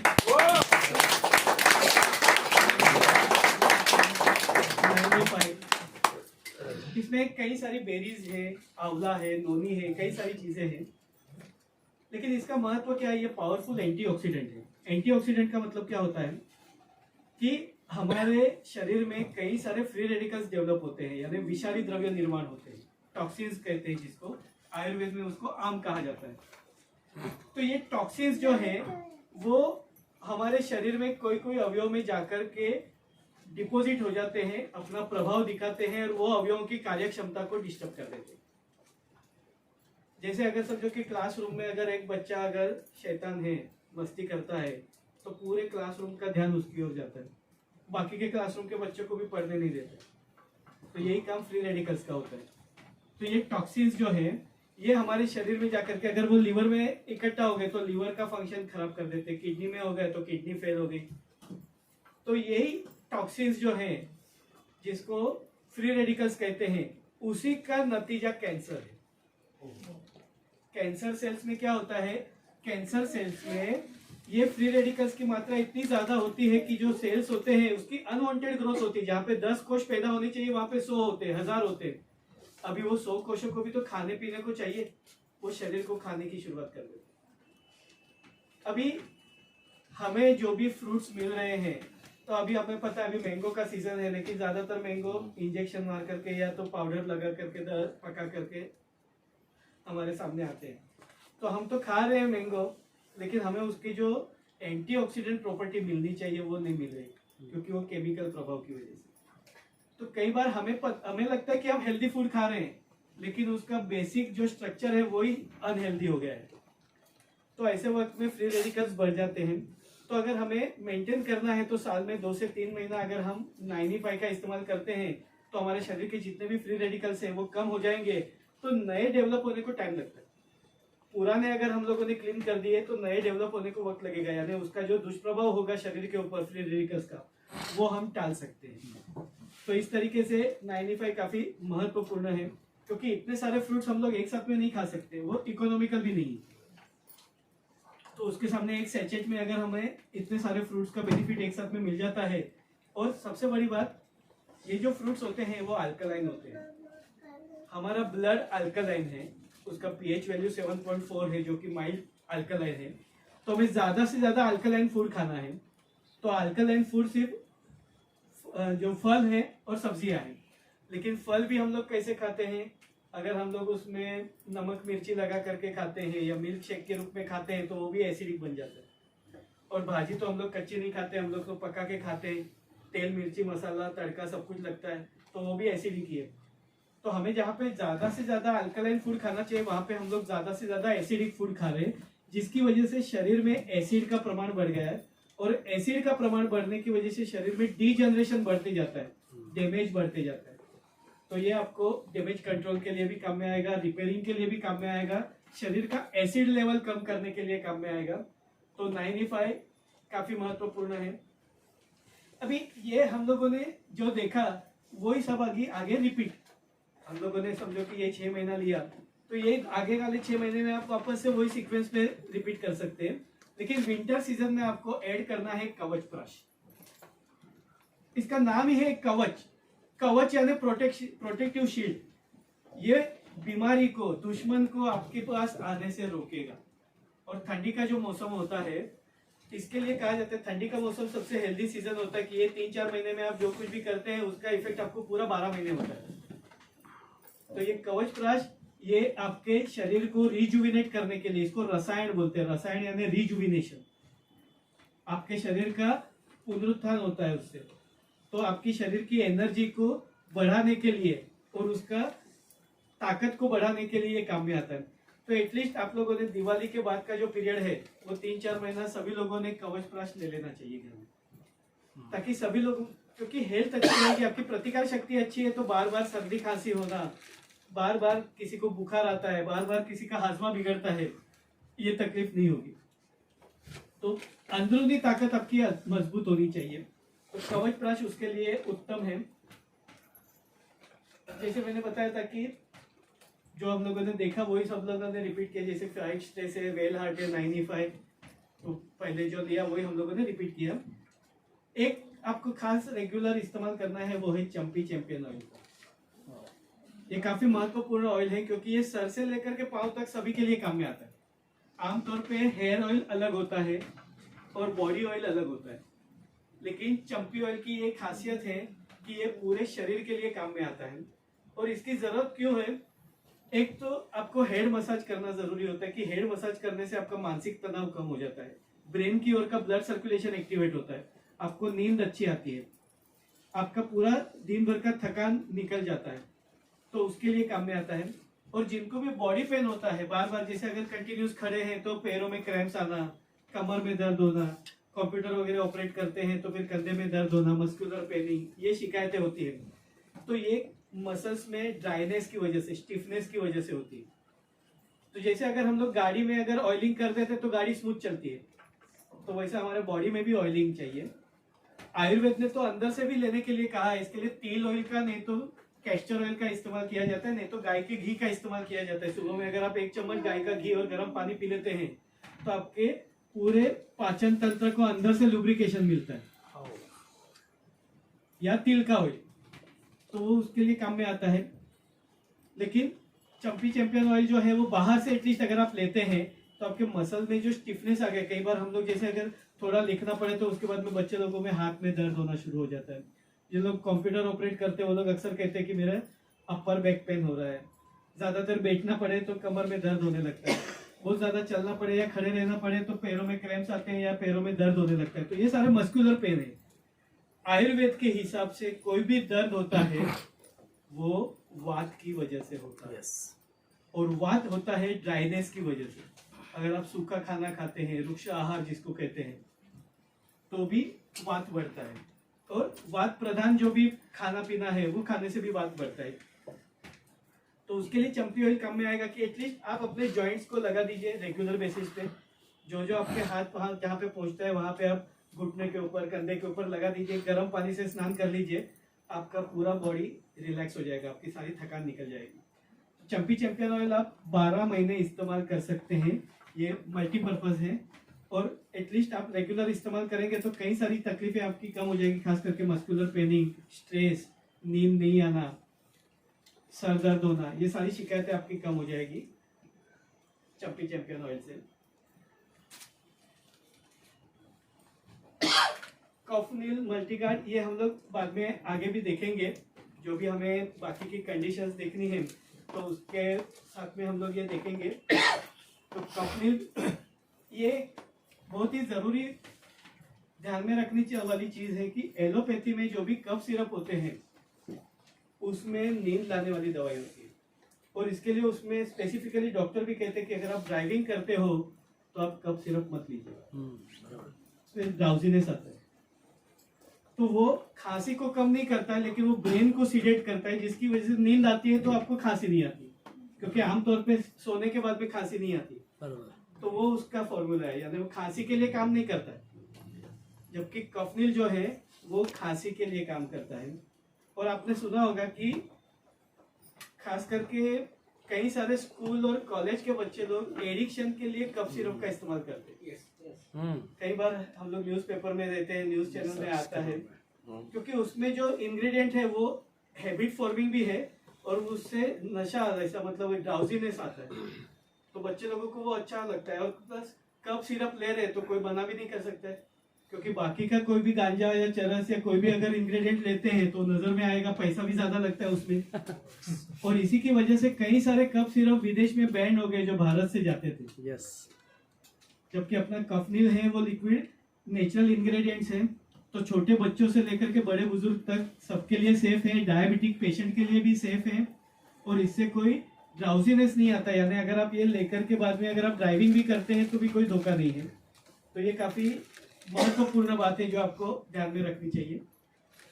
मल्टीगार्ड ब्लड प्यूरिफायर ये रक्त को शुद्ध करता है, ब्लड प्यूरिफिकेशन के लिए काम में आता है। तो अभी गर्मी का मौसम है, कई सारे लोगों को घमौड़ियाँ निकलती है, पिकली हीट, कई लोगों को फोड़े निकलते हैं, आंबा खाए ना खाए आंबा निकलता है कई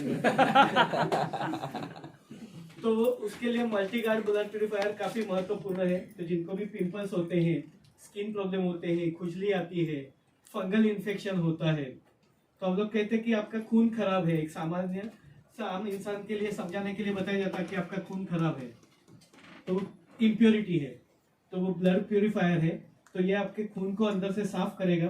तो जिसकी वजह से जो भी इन्फेक्टिव डिसऑर्डर्स है या एलर्जिक स्किन कंडीशन है तो उसके लिए भी काम में आएगा।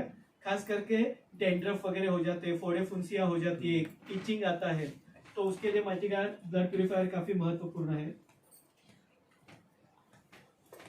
जेंट्स के लिए मैन शक्तिमैन, जो कि जेंट्स के रिप्रोडक्टिव ऑर्गन्स की स्ट्रेंथ बढ़ाने के लिए काम में आता है। और इसके साथ में फाइट स्ट्रेस देना भी जरूरी होता है, क्योंकि ज्यादातर प्रॉब्लम जो होता है वो मानसिक तनाव की वजह से होता है। एक्चुअल में शारीरिक व्याधि कम होती है, मानसिक ज्यादा होती है। तो इसके लिए मेन शक्तिमैन और फाइट स्ट्रेस ये दोनों साथ साथ में लेना जरूरी है। उसी प्रकार से फीमेल्स के लिए, फीमेल रिप्रोडक्टिव ऑर्गन्स के लिए वुमेन कंपेनियन बेस्ट है। उसके साथ में अगर उन लोगों को भी तनाव है तो फाइट स्ट्रेस ले सकते हैं। और बाकी कवच प्राश 95 ये जनरल हेल्थ टॉनिक है, तो सबके लिए काम में आते हैं ये। अगर किसी को जॉइंट पेन है, जोड़ों का दर्द होता है, तो नो वेदना जेल और नो वेदना कैप्सूल ये दोनों भी काम में आते हैं। तो नो वेदना जेल लोकल एप्लीकेशन के लिए और नो वेदना कैप्सूल जो है वो आपका जॉइंट पेन के या मस्कुलर पेन को कम करने के लिए काम में आता है, जिसकी वजह से आपको पेन किलर लेने की जरूरत ना पड़े। क्योंकि पेन किलर से एसिडिटी तो बढ़ती है लेकिन वो किडनी को भी डैमेज करती है। तो पेन किलर ज्यादा मात्रा में जो लोग ले रहे हैं, फिर वो घुटने का दर्द हो, कमर का दर्द हो या अन्य दर्द के लिए, तो वो उनके लिए लंबे अरसे के बाद में उससे कई सारी साइड इफेक्ट होने की संभावना है। तो उसकी वजह हम नो वेदना जेल और नो वेदना कैप्सूल रिकमेंड कर सकते हैं। बिलो 37 सबके घर में होना जरूरी है। कभी भी बुखार आता है या बुखार जैसे सिम्टम्स में प्रोड्यूस होता है तो आप बिलो 37 ले लीजिए। पैरासीटामोल का इस्तेमाल करने की बजाय आप इसका इस्तेमाल करें, वो ज्यादा सेफ रहेगा। क्योंकि पैरासीटामोल या एलोपैथी की जो भी दवाइयाँ हैं वो कई सारे साइड इफेक्ट्स देती हैं। और मेन थिंग ये है कि एक बार आपने ये दवाई ली ना तो दूसरी बार जब भी तकलीफ होगी आपको दवाई लेनी ही पड़ेगी। बराबर।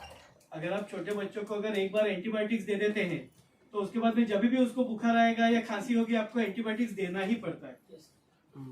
उसके बगैर उसको बॉडी रिस्पॉन्ड नहीं करती है। तो ये एलोपैथी की सबसे बड़ी कमजोरी है कि वो दवाई एक बार ले ली तो दूसरी दवाई काम में नहीं आती और वो आपको लेनी ही पड़ती है, और इसी की वजह से एडिक्शन हो जाता है। क्योंकि आपने दवाई नहीं ली, तकलीफ बढ़ी है तो आपको दवाई तो लेनी पड़ेगी, यानी वो धीरे धीरे कभी आपको एडिक्शन लग गया वो दवाई का आपको पता नहीं चलता है। तो बिलो 37 काफी महत्वपूर्ण है क्योंकि इसमें जो चिरायता, कालमेघ वगैरह जो है ये एंटीवायरल है, एंटीबैक्टीरियल, एंटीवायरल।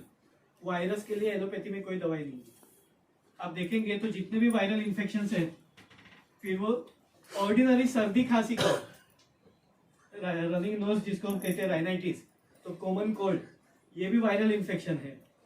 उसके बाद में मिजल्स, मम्स, रुबेला वगैरह यानी गाल गुंडा वगैरह जो बोलते हैं, या चिकन पॉक्स, हर्पीस, हेपेटाइटिस, ये जितने भी वायरल इन्फेक्शन है, कोविड भी वायरल ही था। वायरस के लिए एलोपैथी में कोई दवाई नहीं है।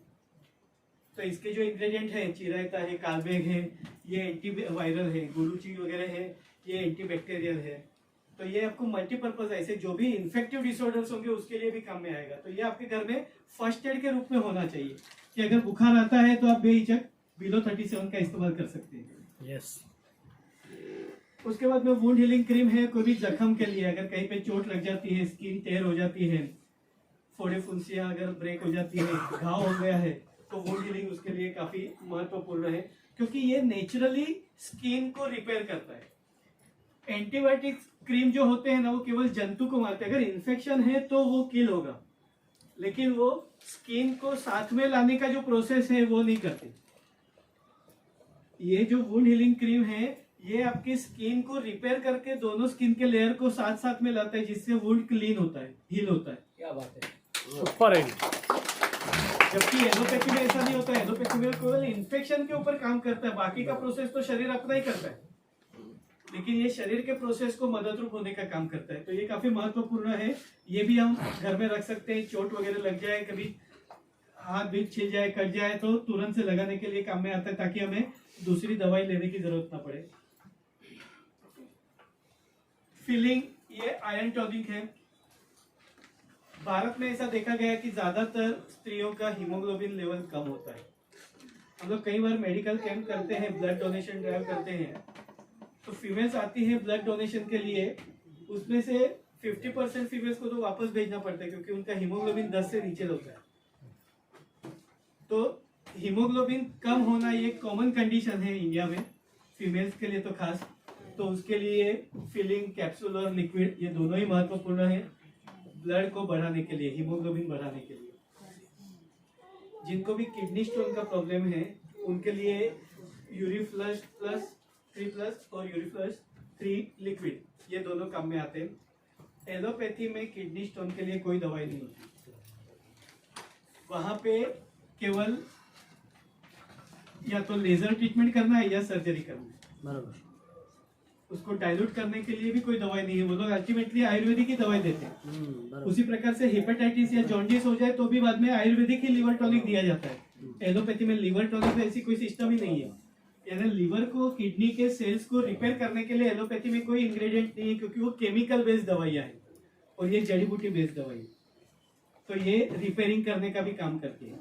तो अगर किसी को किडनी स्टोन है तो उसके लिए ये इस्तेमाल कर सकते हैं। कैल्शियम की कमी हो तो नेक्सियम जो है, जिसमें मिल्क कैल्शियम, मैग्नीशियम, गोखरू, पिपली, ये सारी चीजें हैं, ये नेचुरल कैल्शियम है।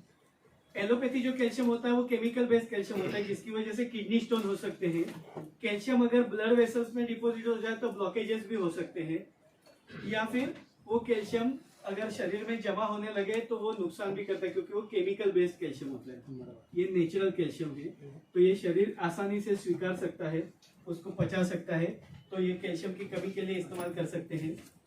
और प्रोबायोटिक जो है, ये जिन लोगों को बार बार जुलाब होते हैं, डाइजेशन बिगड़ जाता है, यानी हमारे अंतड़ियों में जो अच्छे बैक्टीरिया है जो डाइजेशन को ठीक रखते हैं, वो अगर कम हो जाए तो हमारा गैस्ट्रिक फ्लोरा डिस्टर्ब हो जाता है, पाचन तंत्र जो है वो डिस्टर्ब हो जाता है। इसके लिए कई सारे लोगों को इरिटेबल बोवेल सिंड्रोम हो जाता है, बार बार जुलाब हो जाते हैं, कभी टेंशन आ गया तो जुलाब हो जाते हैं, कुछ खाने पीने में बदलाव हो गया तो जुलाब हो जाते हैं। तो वो अंतड़ियों में अच्छे बैक्टीरिया की कमी की वजह से, तो उसके लिए प्रोबायोटिक काफी महत्वपूर्ण है। तो जिनको भी डाइजेशन का प्रॉब्लम है या कभी अगर एंटीबायोटिक्स लेना पड़े तो एंटीबायोटिक्स की वजह से भी जुलाब हो जाते हैं, क्योंकि वो नॉर्मल गैस्ट्रिक फ्लोरा को डिस्टर्ब कर देता है, अच्छे बैक्टीरिया को खलास कर देता है। तो जिन लोगों को भी 5 दिन या 10 दिन एंटीबायोटिक्स लेनी पड़े उनका पाचन तंत्र जरूर से बिगड़ता है, तो उसके लिए प्रोबायोटिक आप साथ में ले सकते हैं एंटीबायोटिक्स के साथ में, अगर दवाई डॉक्टर देते हैं तो। यस उसी प्रकार से किसी को अस्थमा की शिकायत है तो आयुश्वास का इस्तेमाल कर सकते हैं, लेकिन उसके साथ साथ में कफनील भी साथ में लग सकते हैं थ्रोट इरिटेशन या खांसी के लिए। थायराइड जिसका फंक्शन बराबर नहीं है, थायराइड 2 किस्म के होते हैं, हाइपोथायरॉयडिज्म और हाइपरथायरॉयडिज्म। थायराइड कम काम करता है या थायराइड ज्यादा काम करता है, यानी या तो वजन बढ़ता है या वजन कम होता है। तो ये थायराइड का फंक्शन अगर डिस्टर्ब हो जाए तो उसकी वजह से पूरे शरीर का फंक्शन डिस्टर्ब हो जाता है, या तो कॉन्स्टिपेशन होता है या लूज मोशंस हो जाते हैं, या पीरियड ज्यादा आता है या नहीं आता है, या वजन बढ़ता है या वजन कम हो जाता है। यानी वो 2 अलग अलग किस्म की शिकायतें हो सकती है थायराइड के फंक्शन के हिसाब से। तो थाई हेल्थ थायराइड फंक्शन को नॉर्मल रखने के लिए काम में आता है। एंटी एलर्जी है वो एलर्जी के लिए काम में आता है। कई बार कोई केमिकल की एलर्जी की वजह से, कुछ खाने पीने के इंग्रेडिएंट्स की वजह से खुजली आती है, आर्टिकुलर रैश आ जाते हैं, तो उसके लिए एंटी एलर्जी काम में आ सकती है। और साइक्लोवा ये फीमेल रिप्रोडक्टिव ऑर्गन्स के लिए, खास करके जिनको पीसीओडी की शिकायत होती है, जो ओवेरियन सिस्ट होती है या ओवा अंडाशय जिसको बोलते हैं, वो अंडाशय में जो अंड बीज बाहर निकलता है और उसके पानी की थैली बन जाती है वहां पे, जिसको सिस्ट बोलते हैं। तो वो उसके लिए, उसकी वजह से पीरियड डिले होने लगते हैं 1.5 महीने के बाद, 2 महीने के बाद, 3 महीने के बाद में। उसकी वजह से वजन भी बढ़ता है, आगे चल करके फिर बाद में फर्टिलिटी का भी इश्यू आता है। तो उसके लिए साइक्लोवा काफी महत्वपूर्ण है। तो यहाँ तक हम लोगों ने देखा, वो मेनली हम लोगों ने एनुअल मेंटेनेंस कॉन्ट्रैक्ट के हिसाब से देखा कि किस तरीके से हम लोग हमारे शरीर को निरोगी रख सकते हैं। 12 ही महीने अगर एक महीना भी अगर प्रोडक्ट लेते हैं तो 12 महीने हमारे कवर हो जाते हैं। यस अभी ये प्रोडक्ट के कॉस्टिंग, अगर आपको महीने का एक जन के लिए कितना ज्यादा से ज्यादा खर्च करना है, 1000 से कम, बराबर है। Yes sir. अभी अगर हम समझो कि फैमिली के साथ में महीने में एक बार होटल में जाते, कितना खर्चा हो जाता है? उतना छोड़ दो, आप हल्के से हल्का रेस्टोरेंट जाएंगे तो 1,500-2 हजार तो कहीं नहीं गए। कहीं मॉल में चले गए, कहीं पिक्चर में चले गए, तो यानी इतने तो हम कई बार खर्चा कर देते हैं। उसके अलावा जो लोग एडिक्शन है, जिन लोगों को चाय और स्मोकिंग के ऊपर कितना खर्चा करते हैं वो उनको पता है। तो ऐसी कई सारी चीजें हैं कि जो हम लोग दिन के 50-100 रुपए तो ऐसे ही खर्चा कर डालते हैं। लेकिन जब हेल्थ की बात आती है तभी जाकर के हम लोगों को अलग अलग वजह पता चलती है, तभी हमारे पास में बहाने शुरू हो जाते हैं। लेकिन अगर हम सही रहेंगे तो ही हम आगे का खर्चा भी कर पाएंगे और एंजॉयमेंट भी कर पाएंगे। क्योंकि अगर हमारी हेल्थ अच्छी है, हम अच्छा कमा पाएंगे तो अच्छा खर्चा भी कर पाएंगे। कहीं घूमने जाना हो तो अच्छा स्पेंड भी कर सकते हैं। तो पहले उसके लिए हमें अपने आप के ऊपर थोड़ा स्पेंडिंग करना होगा। और ऐसा कहा गया है कि सबसे अच्छा इन्वेस्टमेंट अपने आप के ऊपर। यस कुछ पहले राकेश झुंझुनवाला जो कि 65,000 करोड़ के आसामी थे, तो वो गए, तो उन्होंने बताया उनको किडनी फेल थी, उनको एवरी अल्टरनेटिव डायलिसिस करना पड़ रहा था। उन्होंने अपने इंटरव्यू में बताया था कि मेरी जिंदगी का, वो उनको एक्चुअली इन्वेस्टमेंट किंग कहा जाता था झुंझुनवाला को। उन्होंने कहा कि मेरा सबसे वर्स्ट इन्वेस्टमेंट मैंने जो किया है वो मेरी हेल्थ के ऊपर। यानी 65,000 करोड़ किसको बोलते हैं, उतना उसके पास में है, उसको एवरी अल्टरनेटिव डायलिसिस करना पड़ रहा है और आखिर में वो तड़प के गया। अभी वो 65,000 करोड़ उसके क्या काम में आए? यानी अगर आपके पास में पैसे हैं और आपको उसका आनंद उठाना है तो उसके लिए भी पहले आपकी अच्छी सेहत का होना जरूरी है। यस तभी आप वर्ल्ड टूर कर सकते हैं, तभी आप अपने डेस्टिनेशन पे जा सकते हैं, तभी आप अपने ड्रीम को अचीव कर सकते हैं। लेकिन आपके पास में सब कुछ है और आप कुछ नहीं कर पा रहे हैं हेल्थ की वजह से, तो सब कुछ होने के बावजूद भी आप सबसे गरीब है। बराबर। तो हमें गरीब नहीं बनना है। हमें जो भी हम कमा रहे हैं हमारे फैमिली के साथ में अच्छी तरीके से हम हमारा वक्त बिता सके, एंजॉयमेंट कर सके, तो इस तरीके से हमें अगर रहना है तो सबसे पहले हमें अपने आप को और हमारे फैमिली मेंबर्स को हेल्दी रखना, ये हमारी जिम्मेदारी है। तो बहुत बहुत शुक्रिया। अभी हम एक ब्रेक लेते हैं 5-10 मिनट का, उसके बाद में आगे का सेशन कंटिन्यू करेंगे। तो आप लोगों ने धीरज पूर्वक सुना और ग्रहण किया ऐसा मुझे लगता है, लेकिन वो आने वाले दिनों में पता चलेगा कि वो कितना आप उसको रियल में इम्प्लीमेंट कर रहे हैं वो। बट एनीवे सभी लोगों ने ध्यानपूर्वक सुना, उसके लिए बहुत बहुत शुक्रिया। एक 10 मिनट के ब्रेक के बाद में हम लोग फिर से आगे बढ़ते हैं। 10 मिनट आपको रिफ्रेशमेंट के लिए दिया गया है। इसके बाद वाला जो सेशन है बहुत ज्यादा इंपॉर्टेंट है। आप कौन से कंडीशंस में किस किस तरह से रेकमेंड कर सकते हैं, ये आपके फैमिली का जो एएमसी यानी मैं अपने बॉडी को कैसे रिपेयर कर सकता हूँ, लेकिन कस्टमर्स तक अगर आपको पहुंचना है तो क्या करना पड़ेगा, नेक्स्ट सेशन में आपको समझ में आएगा। तो ज्यादा टाइम नहीं लेना, हमारे पास टाइम की बहुत कमी है। Okay, all the best. चलिए फटाफट, और बाथरूम एक ही है नितिन सर, कौन नितिन सर? लेकिन फ्रेश होके फटाफट